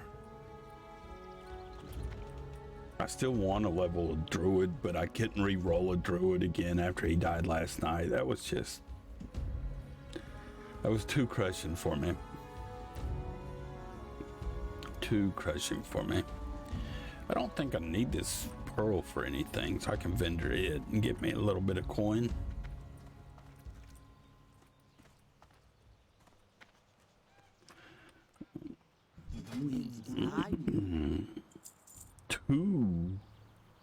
Two silver. Very nice. Very nice. Tough jerky.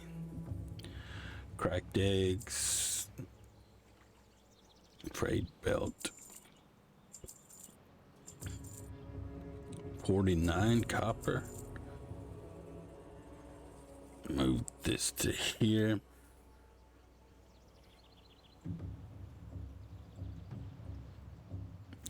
We've got 7. I don't want to buy a bag just yet. It's tempting, but I might get lucky and find another one. So I'm gonna need to get some clothes. It's getting cold in here. I might have to turn on my fireplace.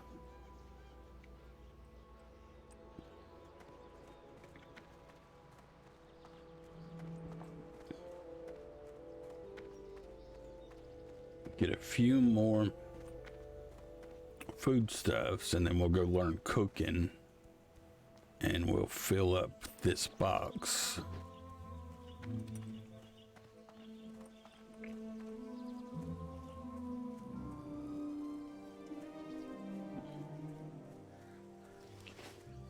Here's a stalker here.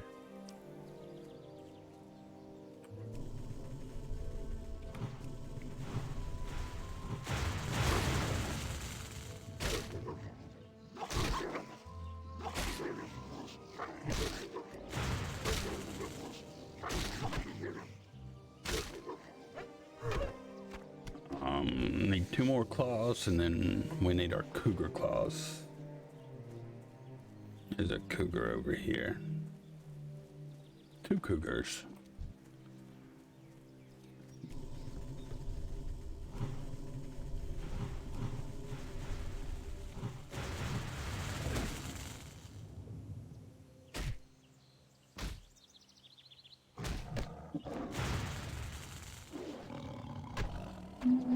One of our claws.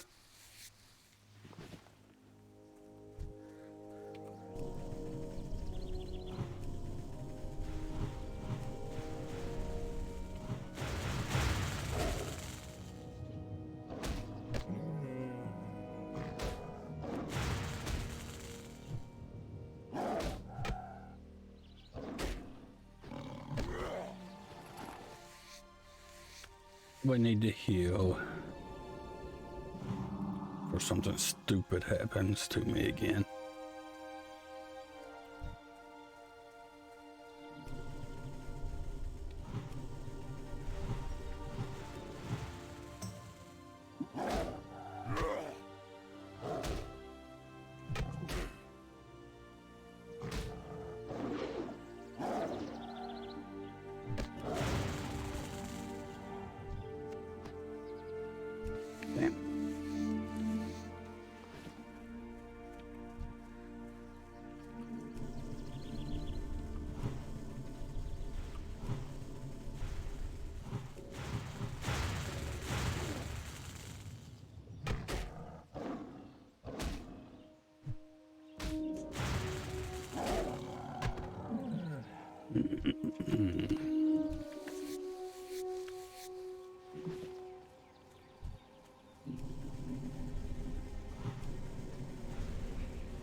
All right. Yes. Quickly. Okay, I needed that small egg. Quickly getting time for me to start getting serious about what I'm gonna have for breakfast.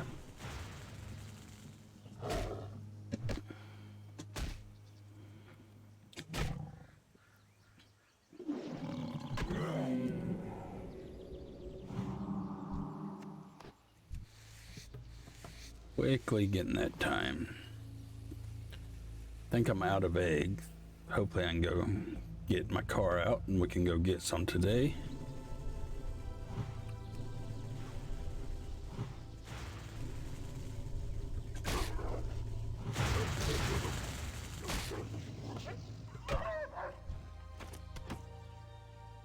Wow, a small blue pouch. That just made my morning.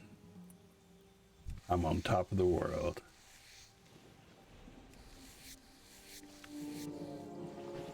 It's the little things, it's the little victories you get with SodCore. That small blue pouch just means so much.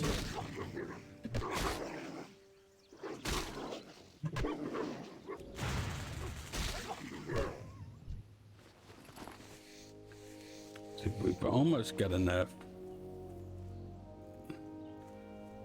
to level our cooking up so we can fill up this box also. We need 2 more. Oh, Maserati. Can we take him? Yes, we can.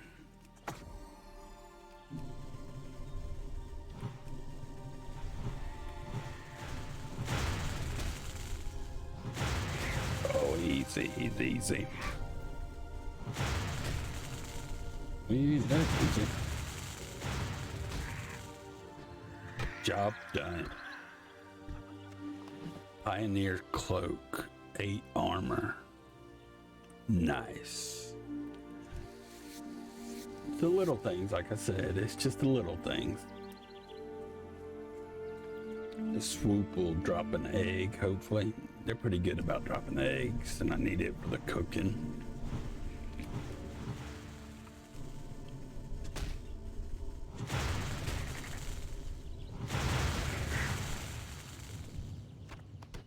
See, yeah. Get that stamina buff also. It's too far away.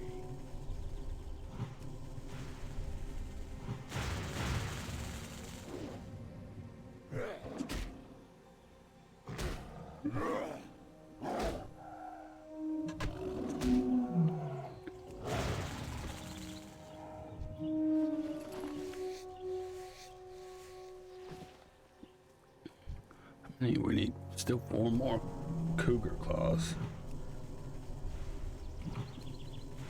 That small blue pouch helped out a lot. I'd be almost full. I'd only have 4 empty spaces if I hadn't found it. This might be my run. Looks like luck's going my way. This is what I've already had 3 chests. Killed Mizrachi. I found 2 pouches. Wow.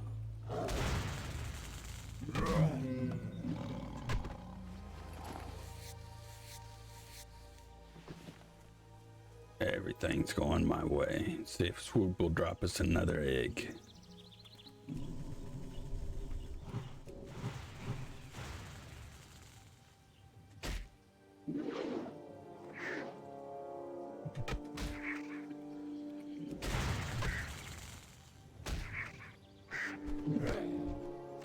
Yes, they did.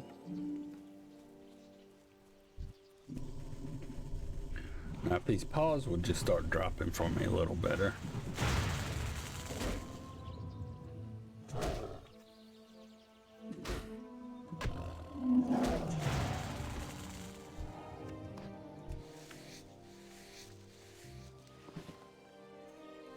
They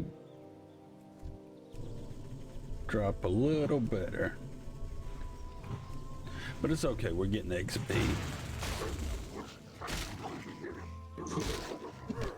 So I'm not going to complain. We're leveling.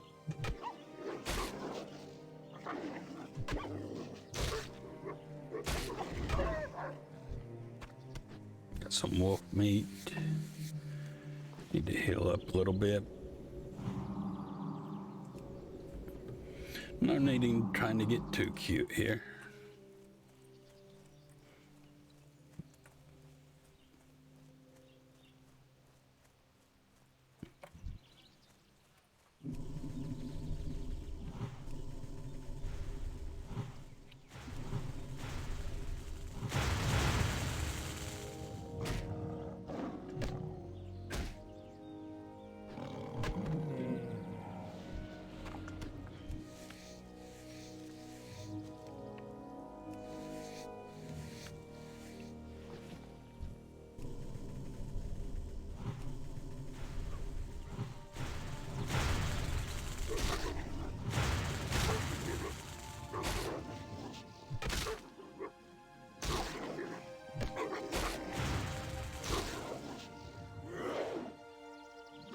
I didn't sleep long at all last night. I don't think I got but about 3 hours of sleep.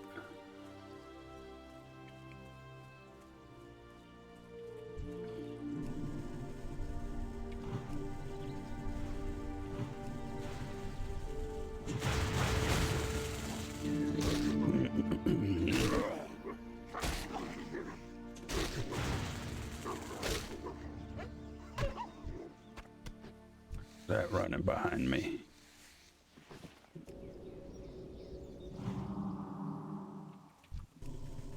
Who's that running behind me? He killed my swoop. Good bastard.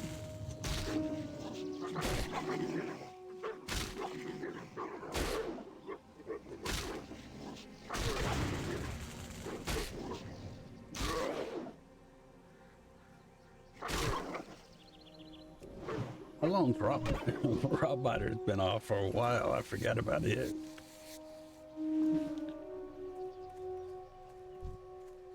I'm out of range.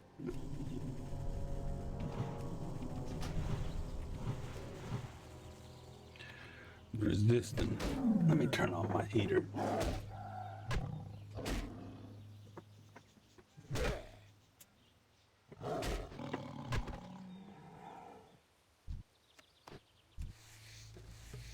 These things are going to go extinct before I get enough claws.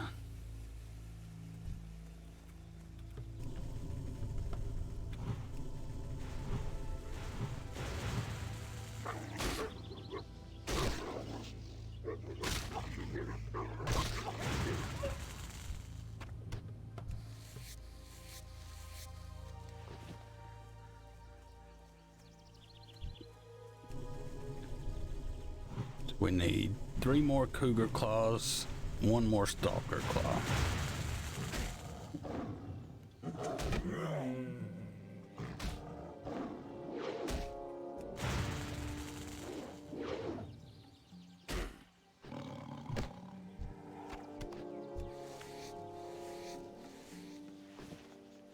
And plenty more stalker meat.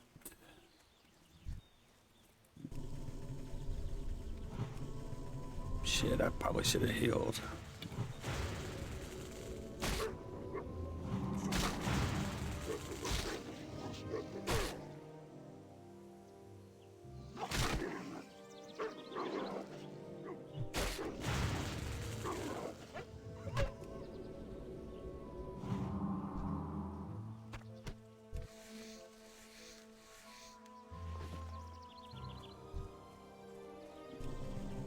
This is taking forever. But thankfully I got the small blue pouch so I can keep going. Without having to head into town. Ah, he didn't drop any eggs for me.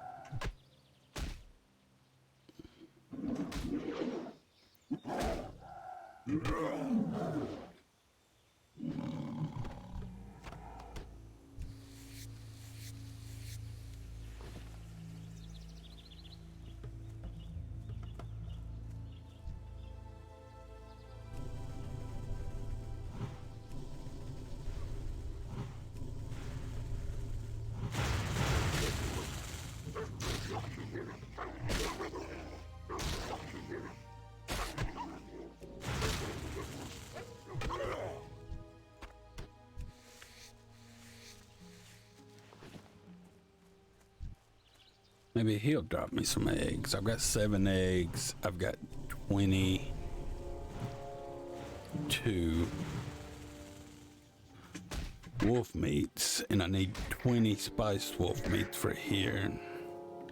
But I've got to level up to level 10 on my cooking before I can learn spiced wolf meat.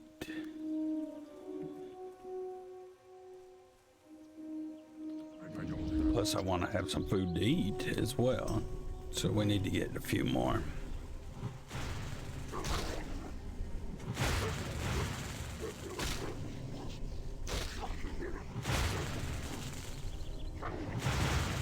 We'll keep going till my bags are full.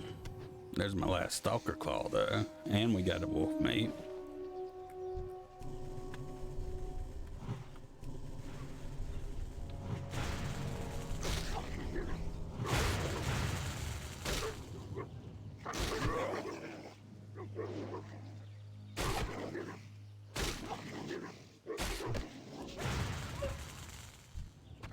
Another wolf meat.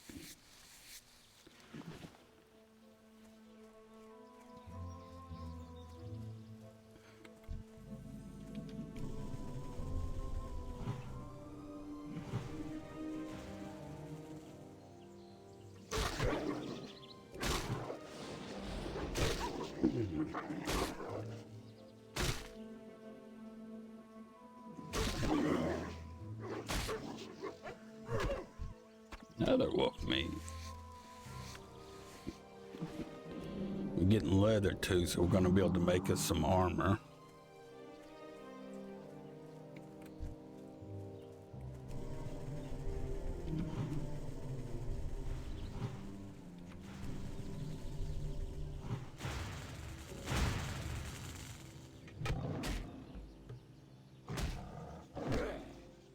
Should help out a little bit because I'm kind of squishy right now.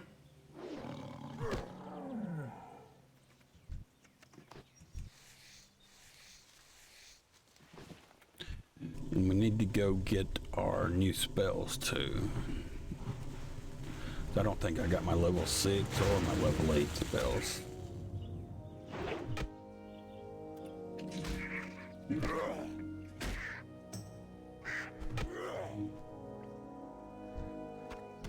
Three hours.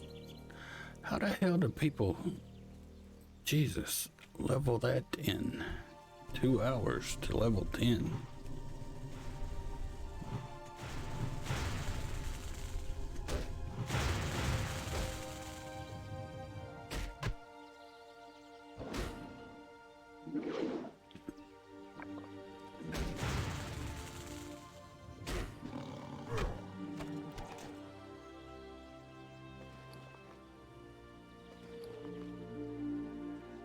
Shaman can learn one-handed axes, can't they?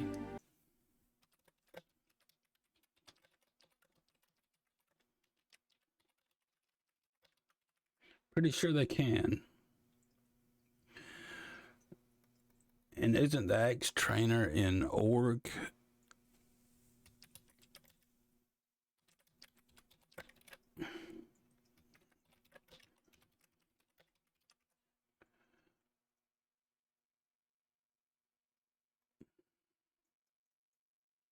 Yeah. Well, fellas, it looks like we're gonna head to org because that is a huge upgrade for me. I'll need to find a shield.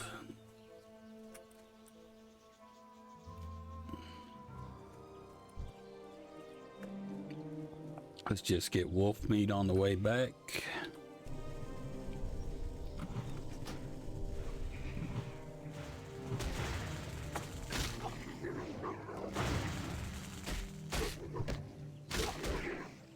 Hi.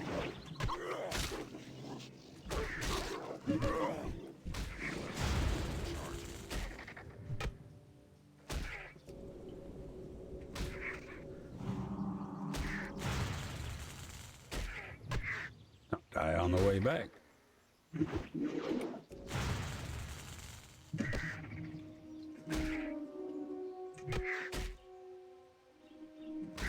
Better drop me an egg at least. No, he didn't. Drop me some. So we got 26 plus we've got 9 eggs. That will actually be enough, but I ain't gonna have much food left. Or well, I'll actually have a good bit with the eggs. I can. Do the eggs have the yeah, we're fine.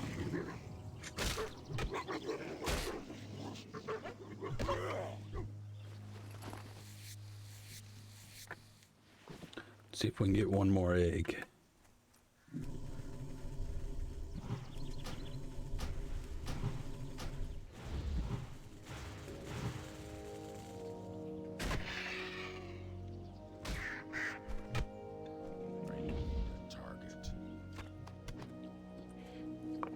All right.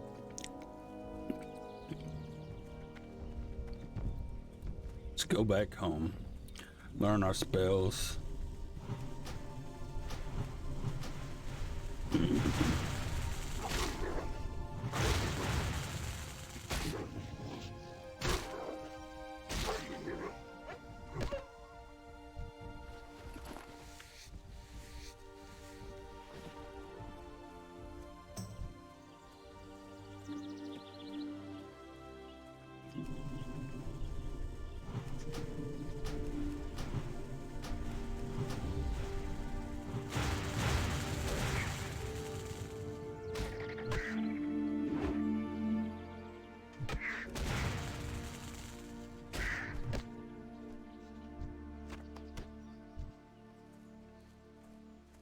Learn our spells, empty our bags, and then start heading to Org. Maybe do a little leather working before we set out on our long journey.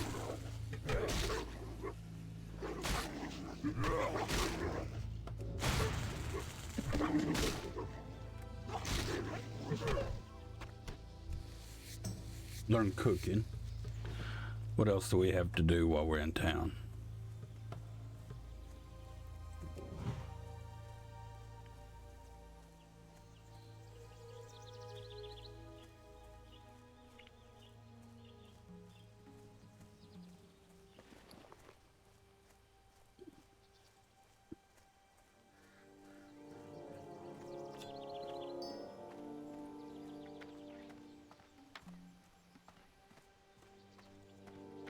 We learn cooking, get our spells, empty our bags, do some leather working, then we'll run over to Org and learn axe skill.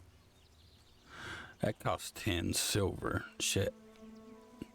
We're gonna have to turn this supply crate in. I think that'll give us 6 silver. It's gonna be close on money. It's going to be close, ladies and gentlemen. Turn in these quests. Maybe I get a few silver. Yeah, we get a few silver out of these.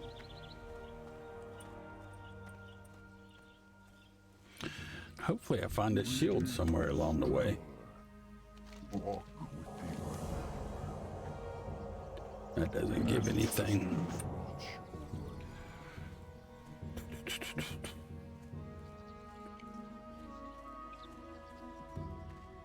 All right, let's go learn cooking.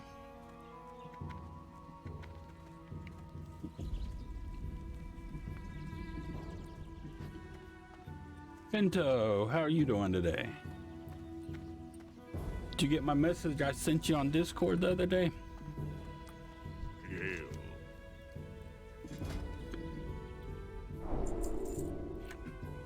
Cooking, and we need some spices. I've actually started back streaming almost every day. I'm trying to get back in the habit. I'm a little rusty though.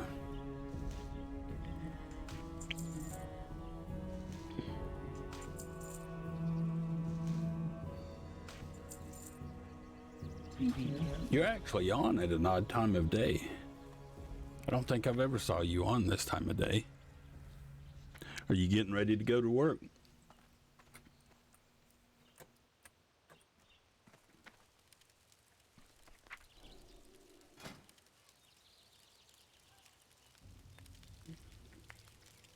You locked out of your Discord. How'd you do that? You forget your password and put it in too many times wrong? I was wondering why you hadn't replied to me. I was like, well, I don't think he got mad at me like that one fella did. What was his name?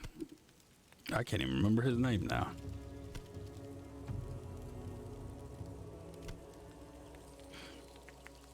Yeah, I've been streaming in the mornings and late in the evening for about the past week almost. I'm trying to get back in the habit of it. I'm thinking one night, yeah, Bias was who I was thinking about. Yeah, he just got mad and never spoke to me again, never told me why he got mad or anything. He quit my Discord, he unfollowed me. But he never said anything as far as why he was mad at me.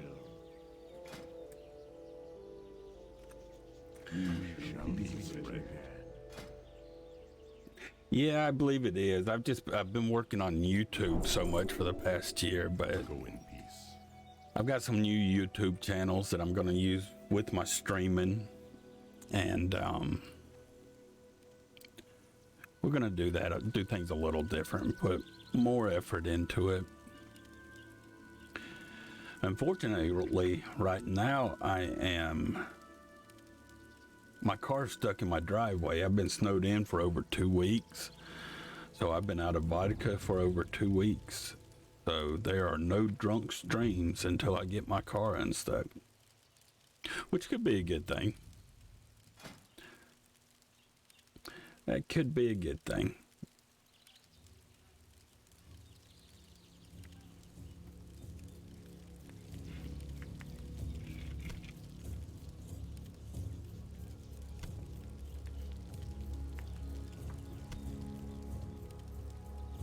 I'm thinking about having, is Tuesday still the best night for you? Because I was thinking about maybe having, you know, kind of one night per week dedicated to chess. I don't think I've played chess since the last time you and I played, actually. It's been over a year since I played chess.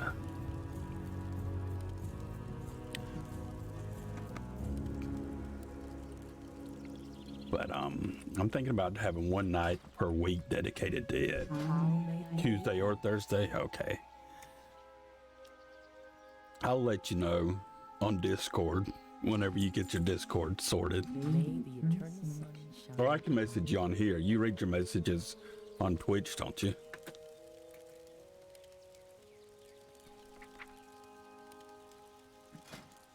Spice Wolf, me create all of these.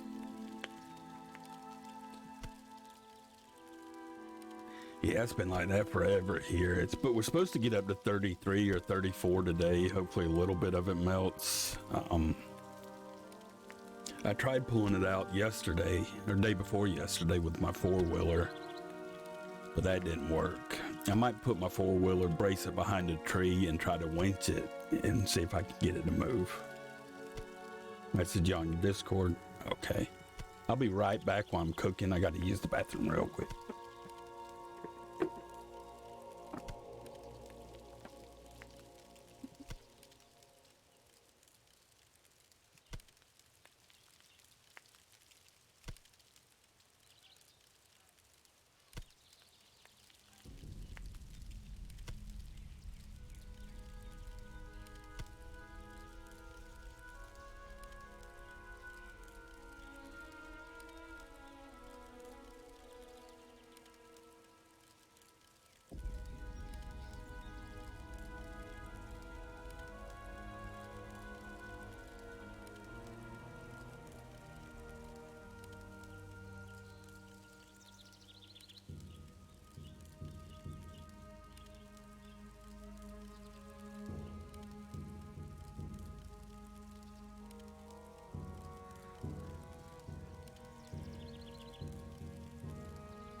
Okay, sorry about that.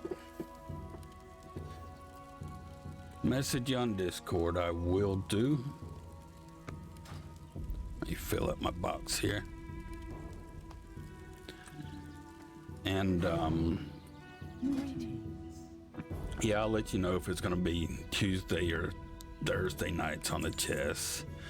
And it just depends on how it goes, because I don't want... Well, thank you for the bit. Thank you, sir. Thank you very much. Well, I'll wait. Let me know when you get back while you're grabbing food. I won't ramble on too much. Just let me know when you're back.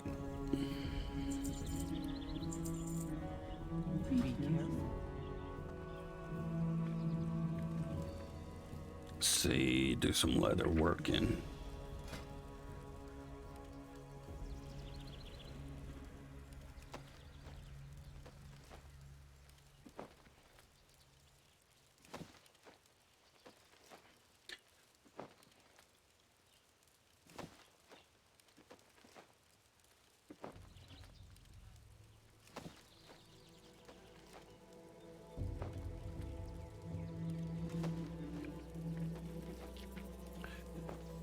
Need to grab me some food too.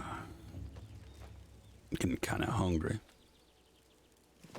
Can't decide what I want, if I want grits or oatmeal.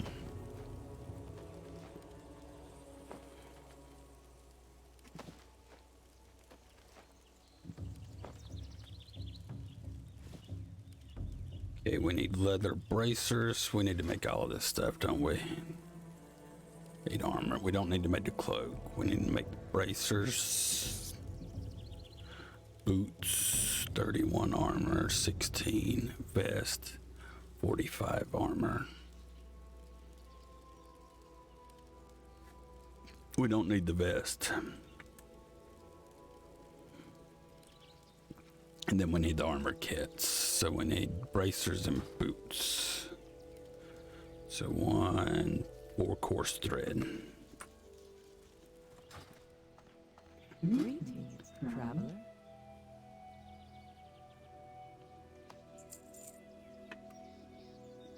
Goodbye. Create.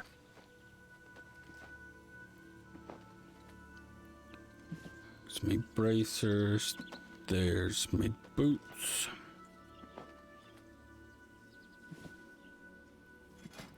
$169 armor now. 193.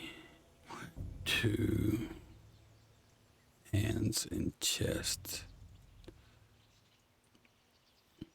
So we need 4 of these. 4 armor kits.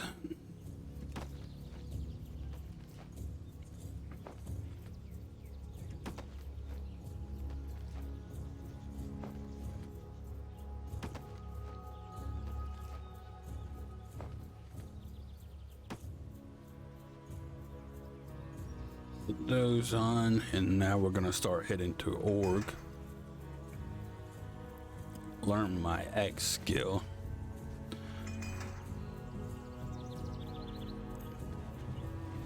And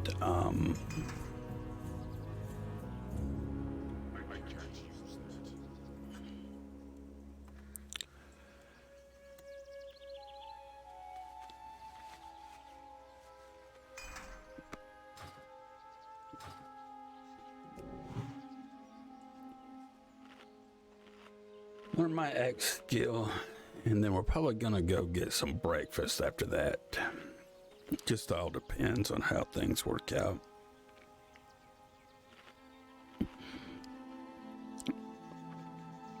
I also need to edit some stuff on YouTube for my death last night, because it was quite tragic.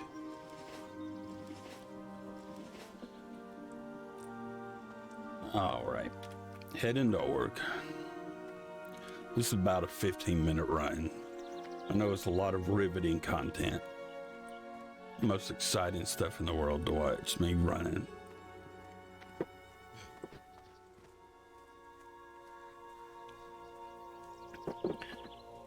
Welcome back. What'd you get for breakfast? I'm still trying to decide what I'm gonna have. It's like a 15-minute run, so I know it's boring as hell to watch, but I've got to get it done. Well, I don't have the flight pass yet. I just started this guy because I died last night on my druid, and I'm playing hardcore, and when you play hardcore, when you die, you don't get to start over like normal. You have to delete it and start again. I had like 26 hours in that character, and he died. Tell me I hate you. From stupid stuff. Wait a second.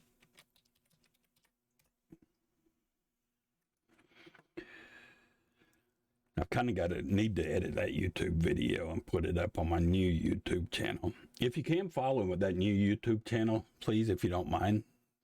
Just because I just started it the other day, and it's where I'm going to put like some clips from streams on. The links down, it should be updated down in my information down there. If you don't mind. If you don't want to, that's okay. I understand.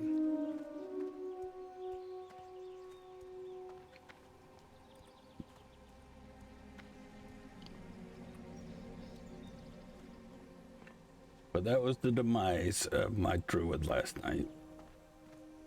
And it was completely stupid stuff.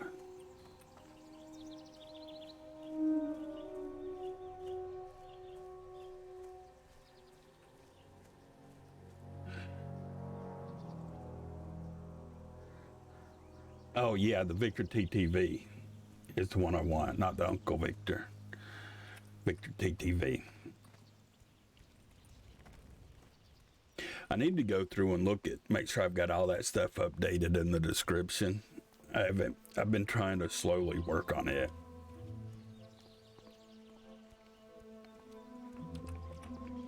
just a lot to update when it's been, you know, because it's really been a year since I seriously streamed.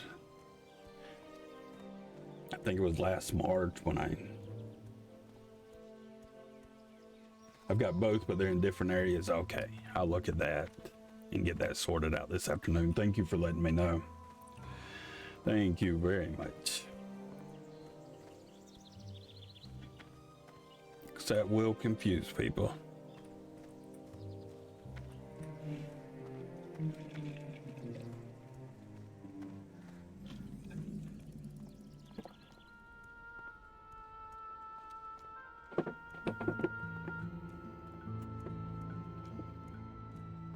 You didn't tell me, what'd you get for breakfast?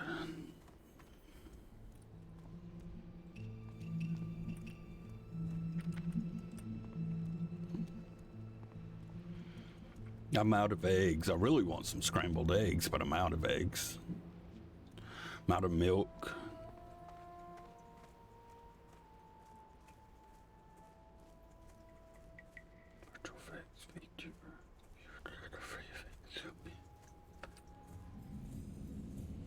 What is that? I need to look at that and delete that. I'm not even sure what that is. Is that on in my description? It must be where I was looking at VTuber stuff like last year. But I didn't think I added anything.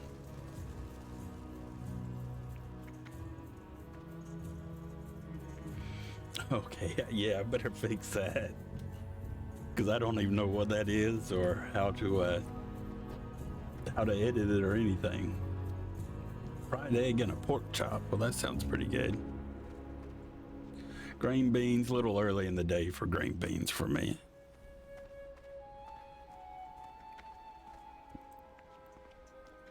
I had green beans last night. I cooked some ribs in the slow cooker for like 6-7 hours, some pork ribs with some Korean barbecue sauce. They were so tender.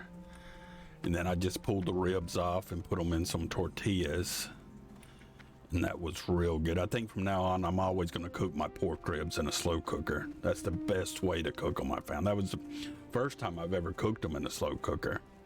But they turned out so good.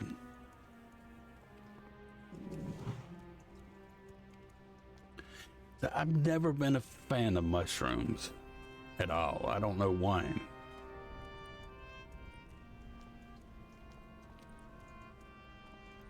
Just never been a big fan of them.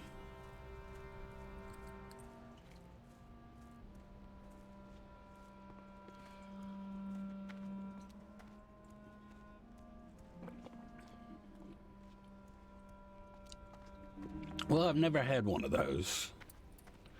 I think it seems like they're becoming more and more popular again, like they were in the 70s. I keep hearing a lot of people talking about them again. I think people are growing them at home more than they have been.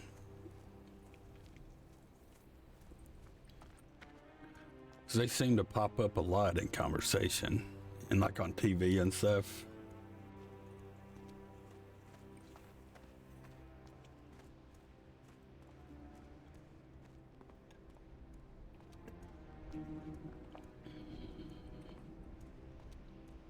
You think so?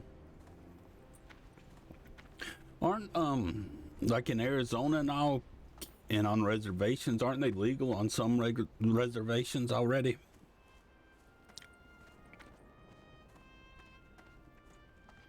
Seems like I've read somewhere that Native Americans can use them for personal use or whatever. Okay. It's like their shaman use them or something like that. To have their spirit visions. Completely legal in Oregon. I did not know that.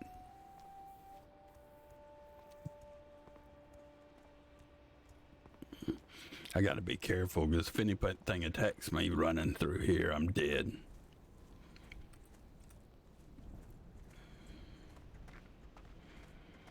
Oregon's a pretty cool state. I've been to Portland before. Had a conference there one time for a wetlands conference.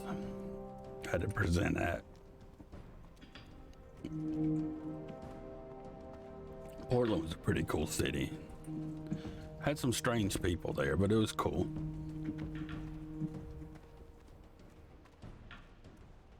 What is DMT?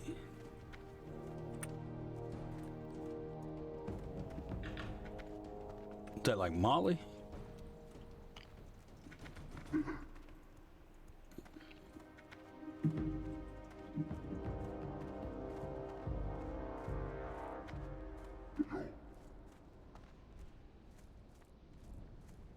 Oh.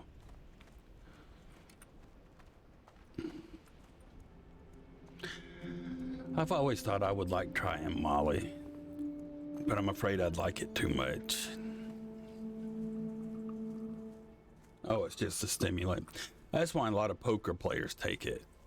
Because I know a lot of poker players that take it pretty regularly, and that must be why. So they can sit at the table for 24 hours straight playing poker. I thought it was a slight psychedelic too, though. That's why they took it at raves and stuff.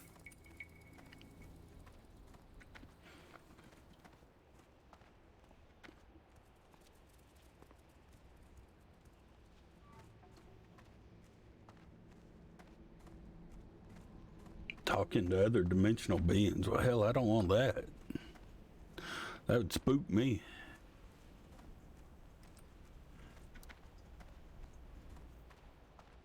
Traveling to other dimensions.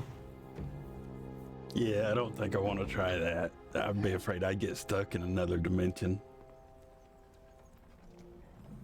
That'd be my luck. I'd get stuck. Then I'd just be like a vegetable sitting there. My brain would be stuck in another dimension.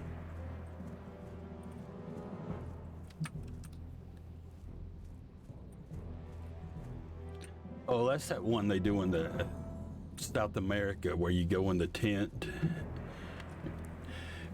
That looked pretty bad. I've watched some people do that before. And it looked pretty bad from what I saw.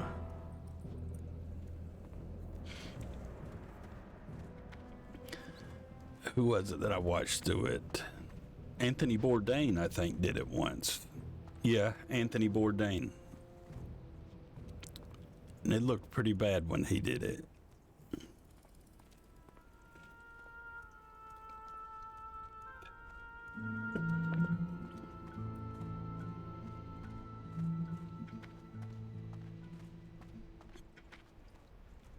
I wish he hadn't checked himself out. I really liked Anthony Bourdain. That was kind of sad. I remember when he killed himself, I was on a boat in Alaska, and it kind of shocked me, really. No, I was on a boat off the coast of Oregon. I was on Alaska Enterprise off the coast of Oregon doing hake season.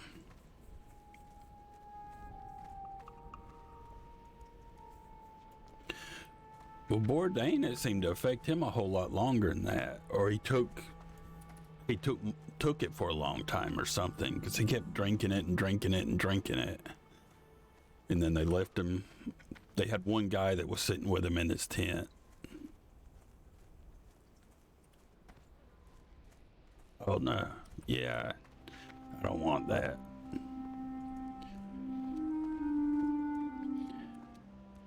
Edible marijuana messes me up too bad. That time I took it in Seattle, I could feel the universe dying. That was awful. I told them to give me the strongest stuff they had, and I took a bunch of it. And then I drank some vodka. And then I took some more. I got like orange drinks, and I mixed it with my vodka. And the orange drinks were strong because I told them to give me the strongest ones they had. That was horrible. I will never do that again. I was just laying in my bed and I could feel the universe dying around me.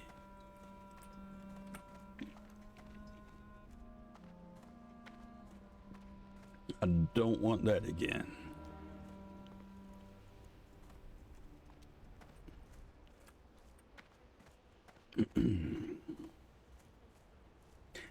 Nope, I don't smoke.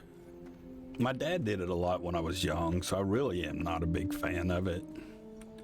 Because I remember when I was little, supposedly we went hiking in the mountains just to get exercise, but actually we every weekend had to go hike, and I had to help him tend his pot plants, fertilize them, and trap animals around them and everything. So I kind of grew to hate it because I would see the money he spent on it that my mom needed, you know, to buy us food and stuff. So for that reason, I kind of have a personal dislike for it.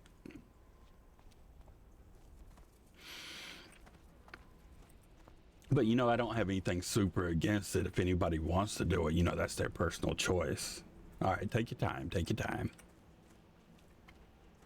I'm still running. I know this is the best content in the world. Me running around not doing anything, but it's got to be done. I've got to get my X training.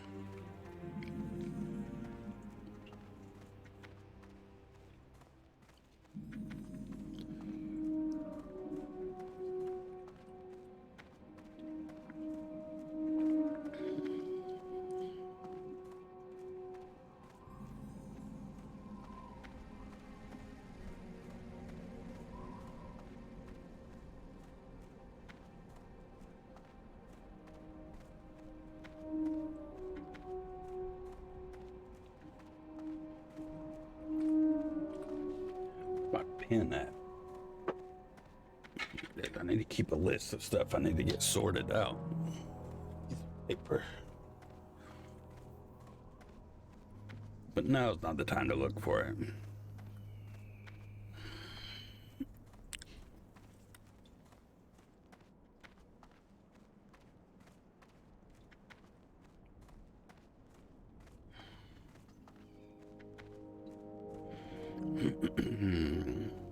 Almost there.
Almost there. Made it to Razor Hill.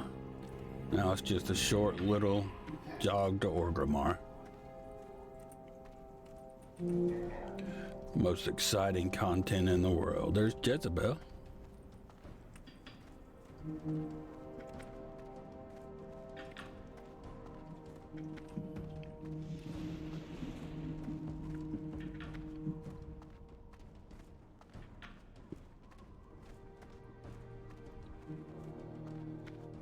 Oh, see, that weapons training's gonna be. Ooh, I'm barely gonna have enough silver for it. I'll turn this in. This will be 6 silver. I've got 11 silver. I'll vendor these. It's gonna be a little close. Do we have anything else needs vendored? Nope.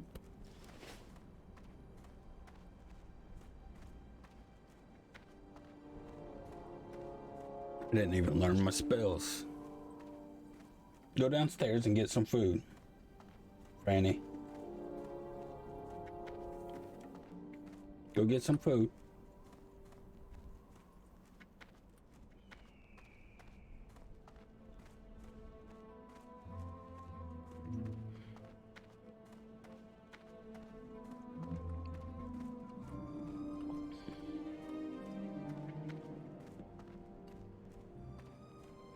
exciting content this is. But the good thing's once you do it and get the flight paths, you don't have to do it again.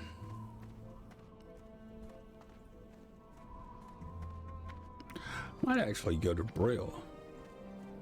Do those quests. Nah.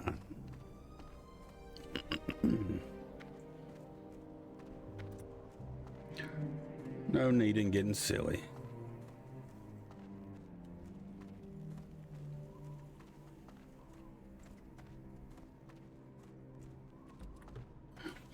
I'll be right back too.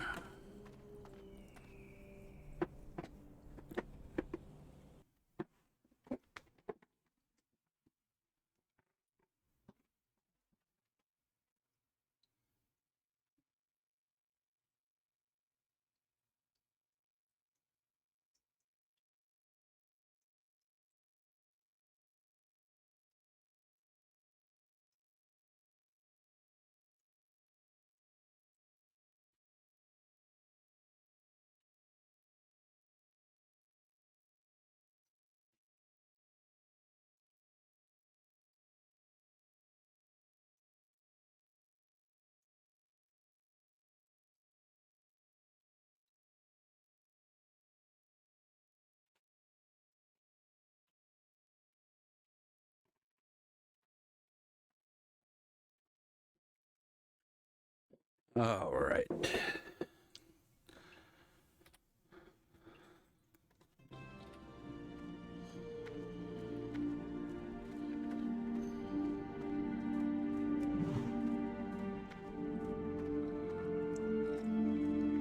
Thank you. Welcome back to YouTube. I was going to ask you something, but I can't remember what it was. I was thinking about it. Then I forgot. Have you been playing much chess lately? Hey, Liza, how are you today? I'm doing pretty good. Your DM, your district manager, got fired? Are you next in line? I hope. That'd be good if you are.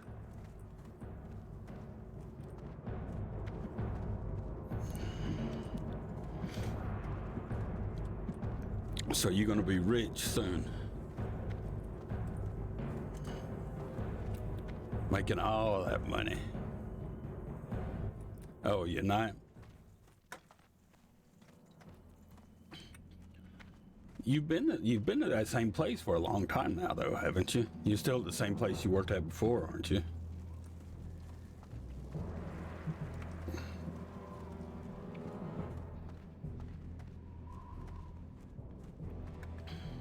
Be turning this crate. We're almost to where we need to be.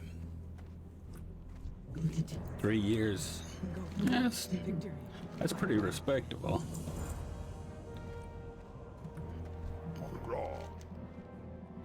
May your blades never dull. Oh, 10 to 15 years. Oh. Well, you got a little bit more time to get in. Yeah, that seems like kind of a long time. Lisa, I will when I get finished streaming. I don't check Discord in the middle of a stream. Unless you subscribe to me. If you subscribe to me, I will go check it right now. We'll do it that way. Okay, we got the flight path finally, so we don't have to do that run anymore.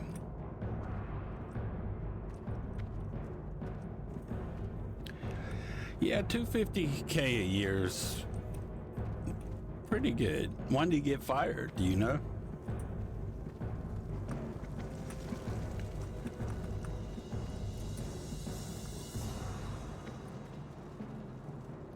Yeah, if you're not happy doing what you do, there's kind of no use in it, no matter... I mean, this music's kind of loud. Hold on.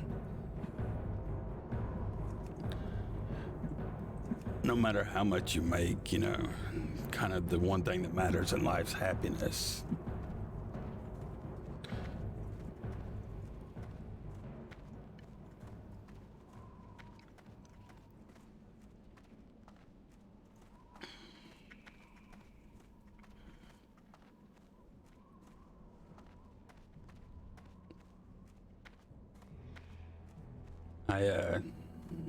back when I was young, like 24, 25, when I worked at the chemical plant. I mean, I was number 2. I was assistant plant manager at 24 at a chemical plant.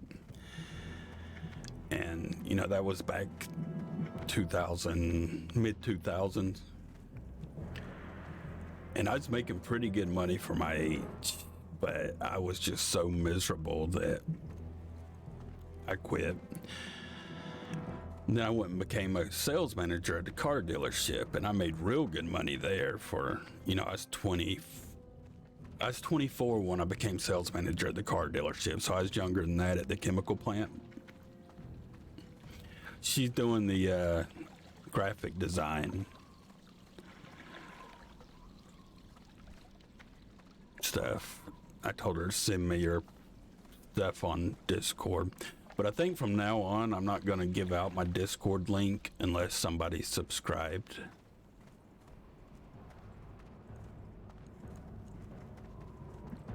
No, I can't do that because there's a bunch of people that can't subscribe that I want to have the link.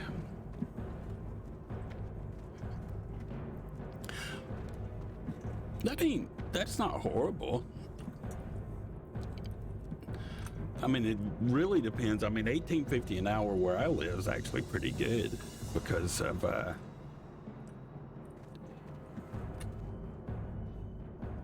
what's taking the weapons trainers down here. It just depends on the cost of living where you're at. You know, if you're living in Seattle, yeah, so you're in Missouri and it's cheap to live there. But if you're in Seattle, you know, $18.50 isn't doing too good. But where I live, you're doing pretty well at $18.50 an hour. Well, if you're ever where you want to be, then you'll stop striving for better. So it's good that you're not content with it.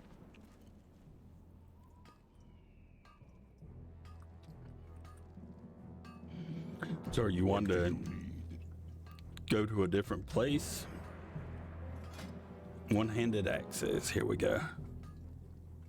10 silver. Now I can equip my axe.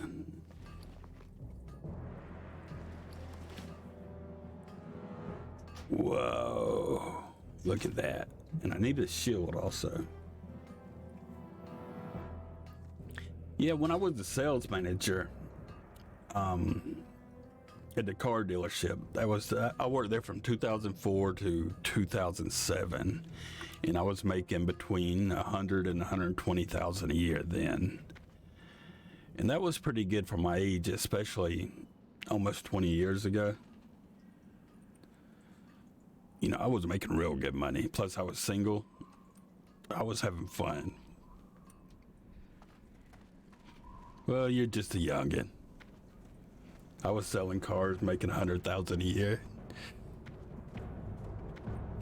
But I decided to quit that job to go back to school because I really wanted my degree, and I cared more about getting my degree than I did the money.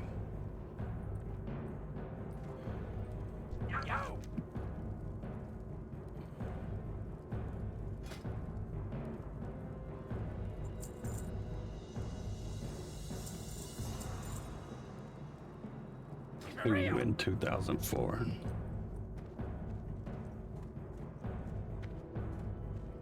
I actually thought you were a little older than that.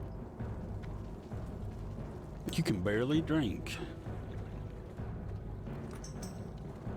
When's your wedding, by the way? I remember you telling me about it. That it was coming up, but yeah, you can barely drink.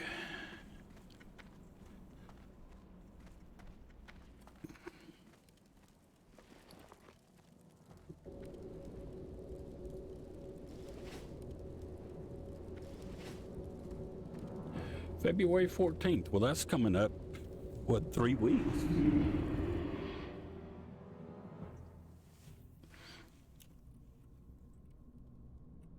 I guess Liza left and she didn't subscribe.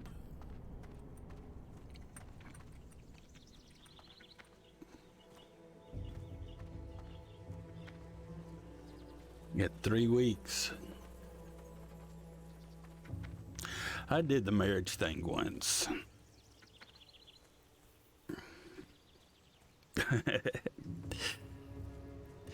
I did it once, many years ago. Are you having a real big wedding or just kind of like a small private one?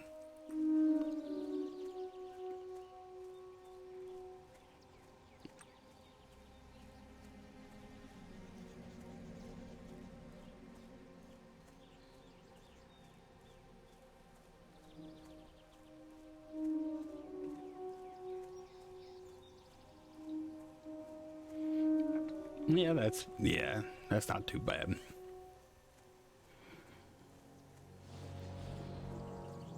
Gonna have it in a church, or you have it in like some pretty place somewhere out in the Ozarks or something?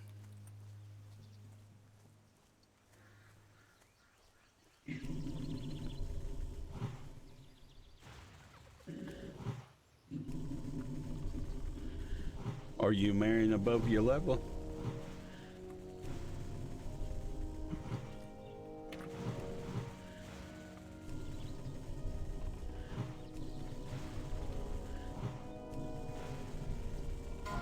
Oh no, a level 8 mage died.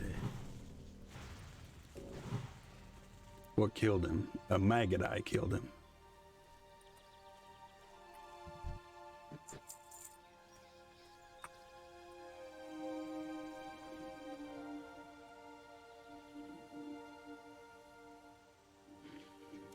Your families are. Yeah, I had mine in a little church. Just more so my family didn't complain.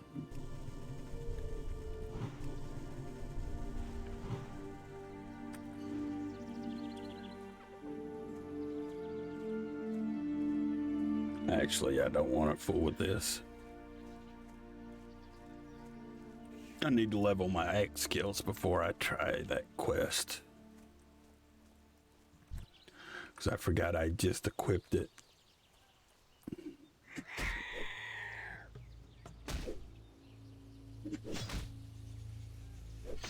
Well, I wouldn't send you a gift, but I don't know where to send it to. Hopefully you get a bunch of good stuff, 40 people. Maybe they'll all give you $100. That'll be $4,000, so you'll be able to cover the cost of the wedding.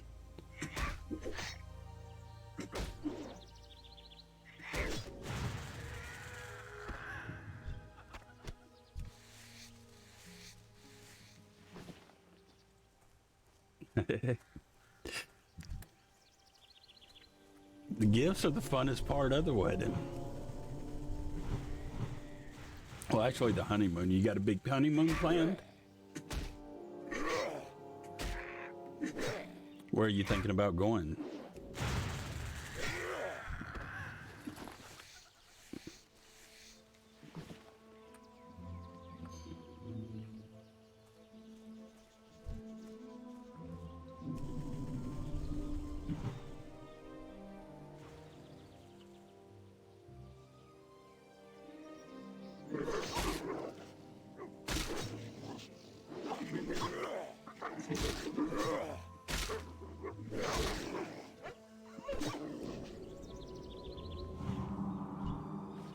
I'm trying to think where there's nothing really close to Missouri to go. I guess you could head down to.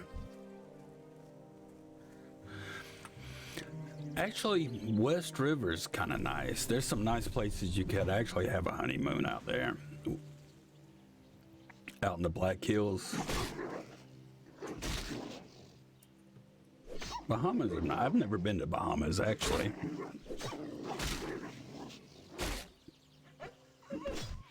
I pretty much always go to Vegas on my vacations. One more to level up my axe skills. Have you already got your passports? I think they're still taking forever to get passports.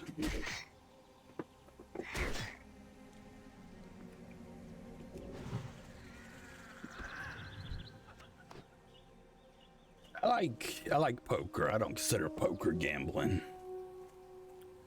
I like poker. And I like stock market. I actually need to check stock market real quick right now because I've got to liquidate some get some cash to pay my house payment next week. So I'm going to have to sell something today. Okay, you got your, I still need to get my passport. It's one of those things that's always in the back of my head, and every time I think about it, I say I need to go get my passport, but I've just never gotten around to it. I've got to go get one of those stupid pictures made for it and everything.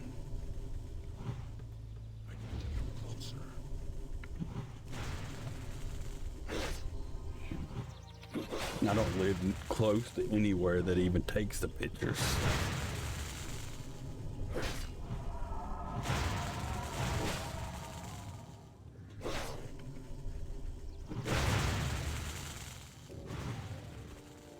Yeah, credit can be important.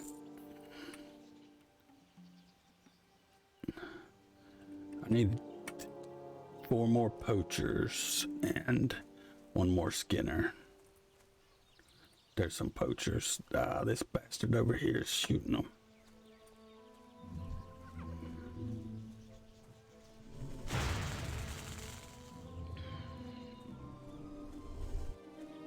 So y'all planning on buying a house, or are you renting an apartment still, or haven't got that far? If I'm too nosy, just let me know. You don't have to answer anything you don't want to.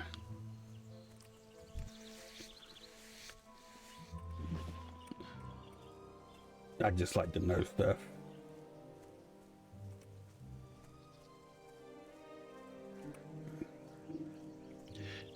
See, I used to like Teslas until Elon Musk started going crazy.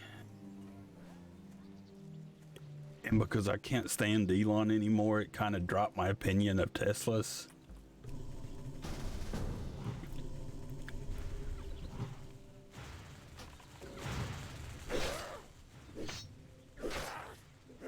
So I'm kind of looking at some other electric cars right now. The problem's in South Dakota, it gets so cold.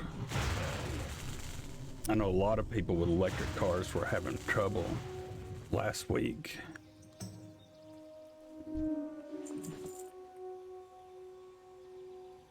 There aren't that many people with electric cars here, actually. Just a bunch of old white rednecks mostly. Or white country people. They ain't even rednecks. They're just old country people.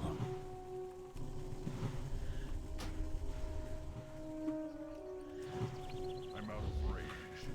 Yeah, I just get tired of hearing him give his opinion when I don't think he has, you know, the education on the stuff that he's given his opinion on. You know, there's no reason for anybody to listen to his opinion on global wars or stuff like that. Just because he has money, it doesn't mean his opinion really matters about politics or anything like that, in my opinion. That's my opinion about his opinion.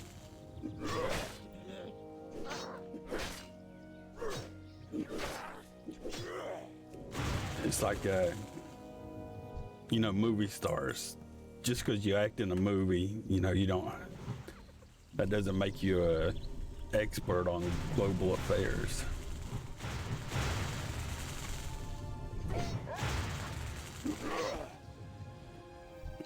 How to get this chest here?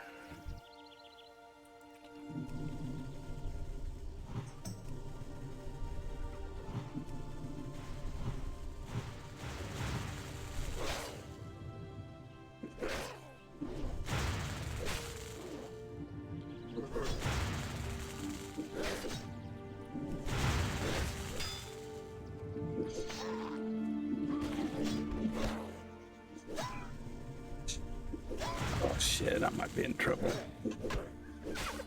Let me run out of there. Don't want to die. I don't want to die and start over again.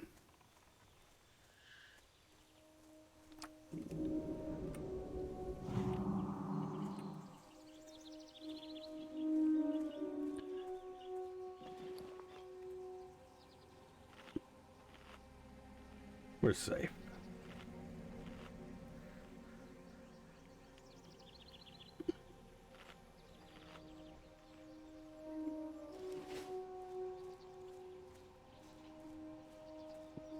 Kill this poacher.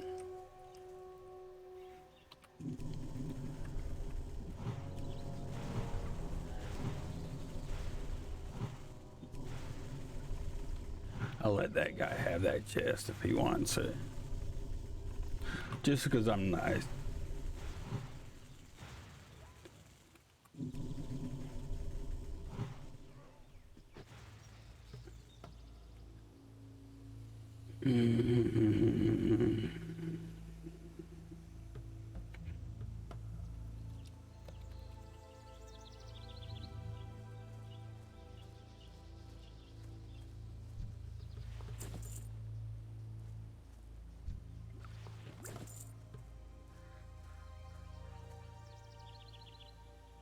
Is he gonna take it?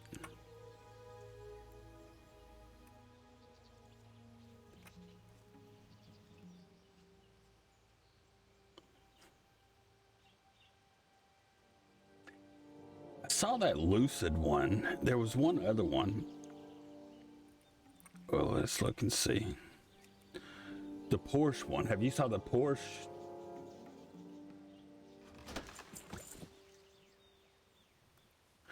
I don't think I can afford it anytime soon.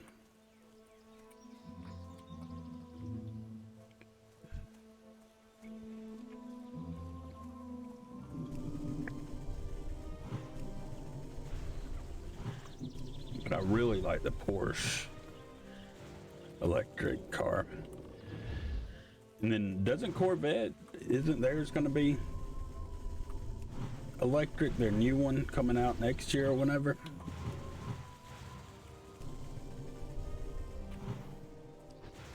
Okay, we need one more poacher, then we're done with this.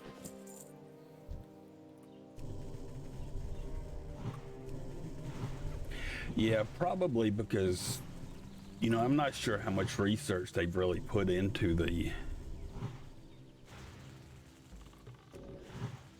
you know, the electric aspect of it, because you didn't hear much about them for the past, 10 years working on it. All right, we're done with that quest. We can get out of here. But still, all electric cars have that acceleration. Just South Dakota doesn't really have charging stations. We don't have charging stations anywhere except for on I-90 and I-29.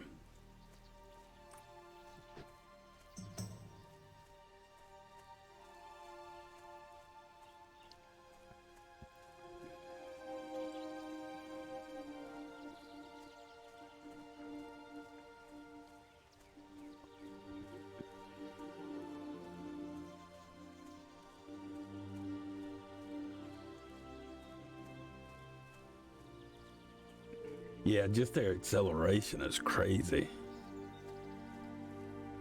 And it's basically, just on and off, because that's kind of almost how an electric motor works. I've never drove one before. The closest I've come to driving one is driving a golf cart.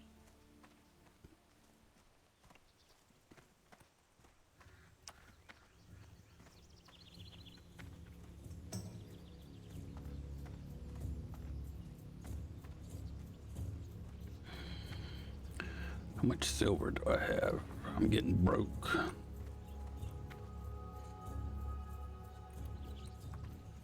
Now, we at your back. May the eternal sun shine. Yeah, because you don't lose that little half a second, that little hesitation you have with the shifting gears. But there's something I love driving a manual transmission car. There is a certain amount of satisfaction you get from it.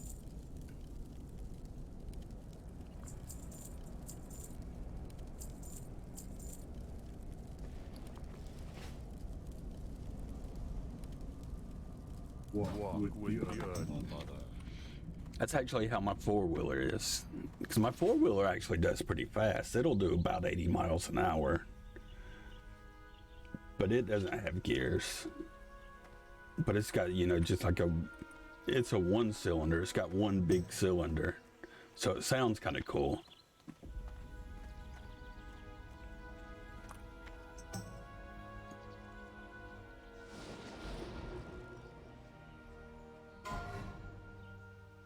Oh no, a shaman died. Level 17.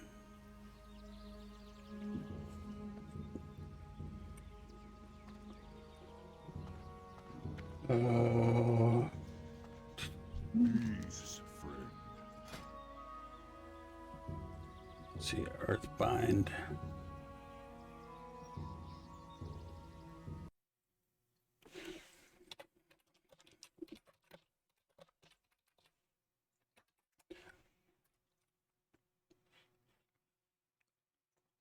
Earth Shock number 2, Lightning Bolt, Stone Claw, Lightning Shield.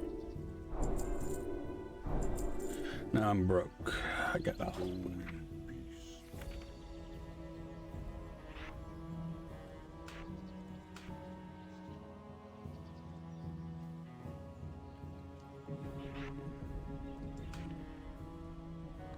You can stall it out.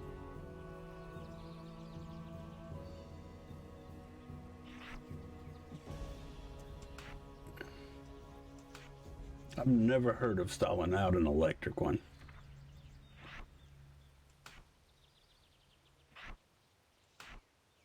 But I guess it makes sense. Yeah.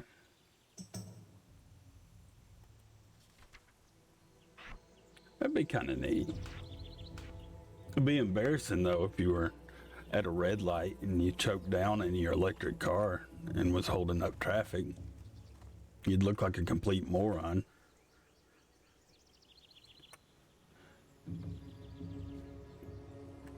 Hold on, let me look at that in Discord.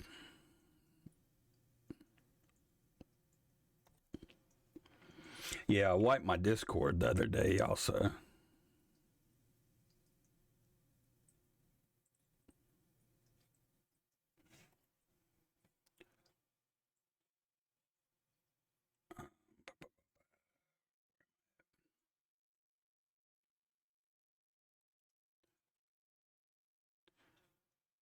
Well, that looks pretty good.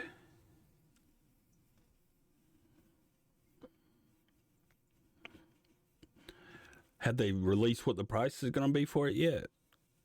I like that. I actually like how that looks better than Tesla's. I like those air intakes on the front.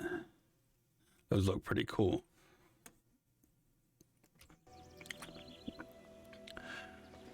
Okay. I need a shield.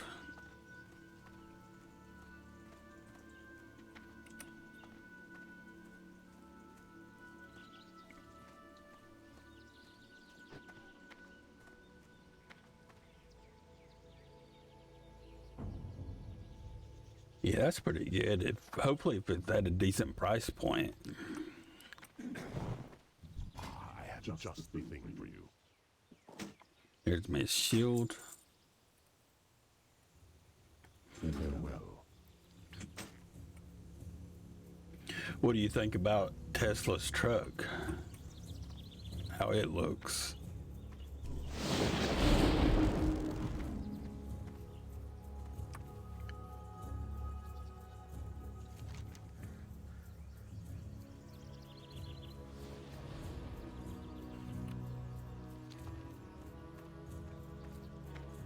You know, to me it looks like they tried to copy a DeLorean. That's what it reminds me of every time I see it. They tried to copy a DeLorean. Somebody watched Back to the Future too many times.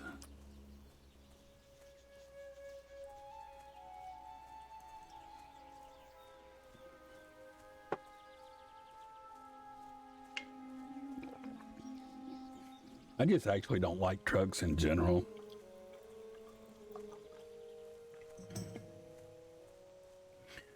I prefer a Jeep Wrangler.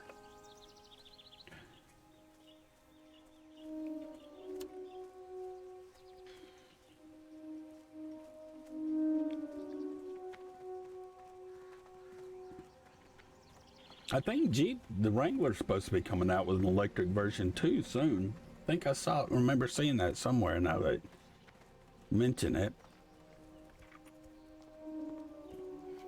That's all I'll drive is a Jeep. I have a Jeep now. I have a Jeep Liberty. Before it, I had a Jeep Wrangler. I haven't had anything but Jeeps for the past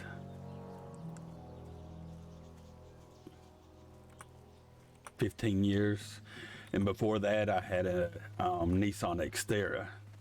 I liked my Xterra when it first, because I bought it brand new. But I don't even think they make them anymore. Ah, you asshole.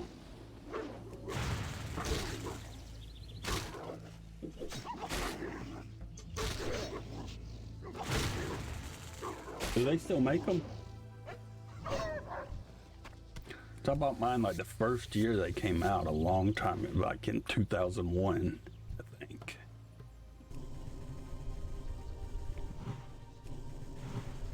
It's 2000, 2001, somewhere in there.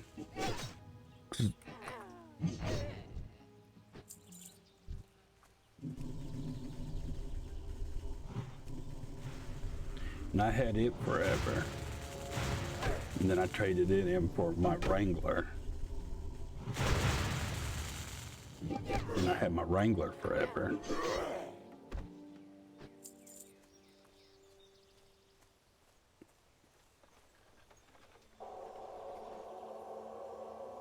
Oh, the Frontier replaced it.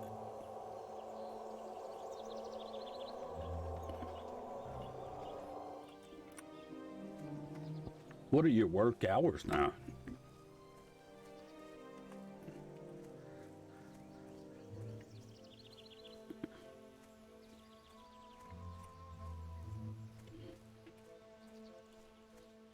Don't you get off like at 11, 10, something like that? It's pretty late.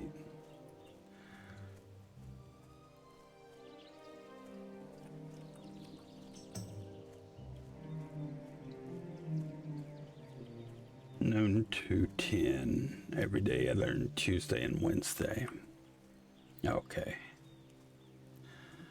Well, you're gonna have to go soon. How far of a drive do you have? It's 11:20.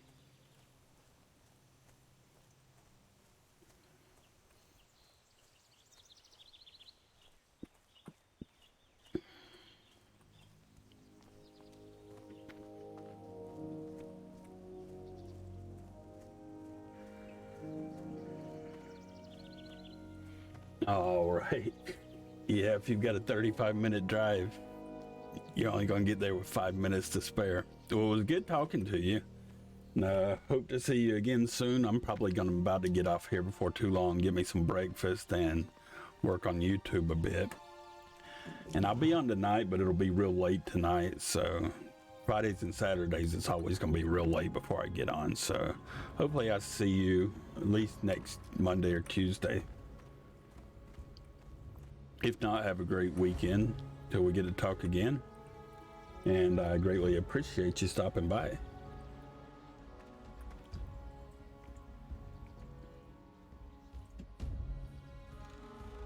And I'll let you know on Discord if we decide on a chess night or not. I'll have one at least every now and then. I just don't want to get caught where before it was only chess and then I got bored with chess and that kind of screwed me. Because people only wanted to watch chess that followed and subscribed, and so I kind of backed myself into a hole. Hoorah! For the Lord! Farewell.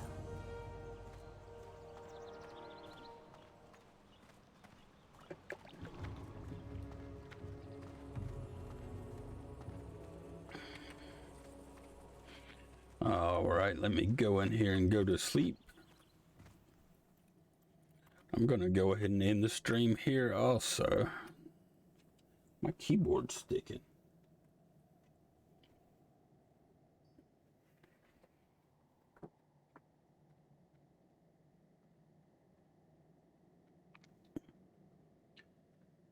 All right, with that, we're going to go ahead and end the stream. Thank you for tuning in, and have a great day, everybody. I'll be back probably playing Pal World in a couple hours. I'm going to go try to see if I can get my car unstuck and get some, I guess it's lunchtime now, not breakfast, but lunchtime. And thank you very much, and I will see you later. Goodbye.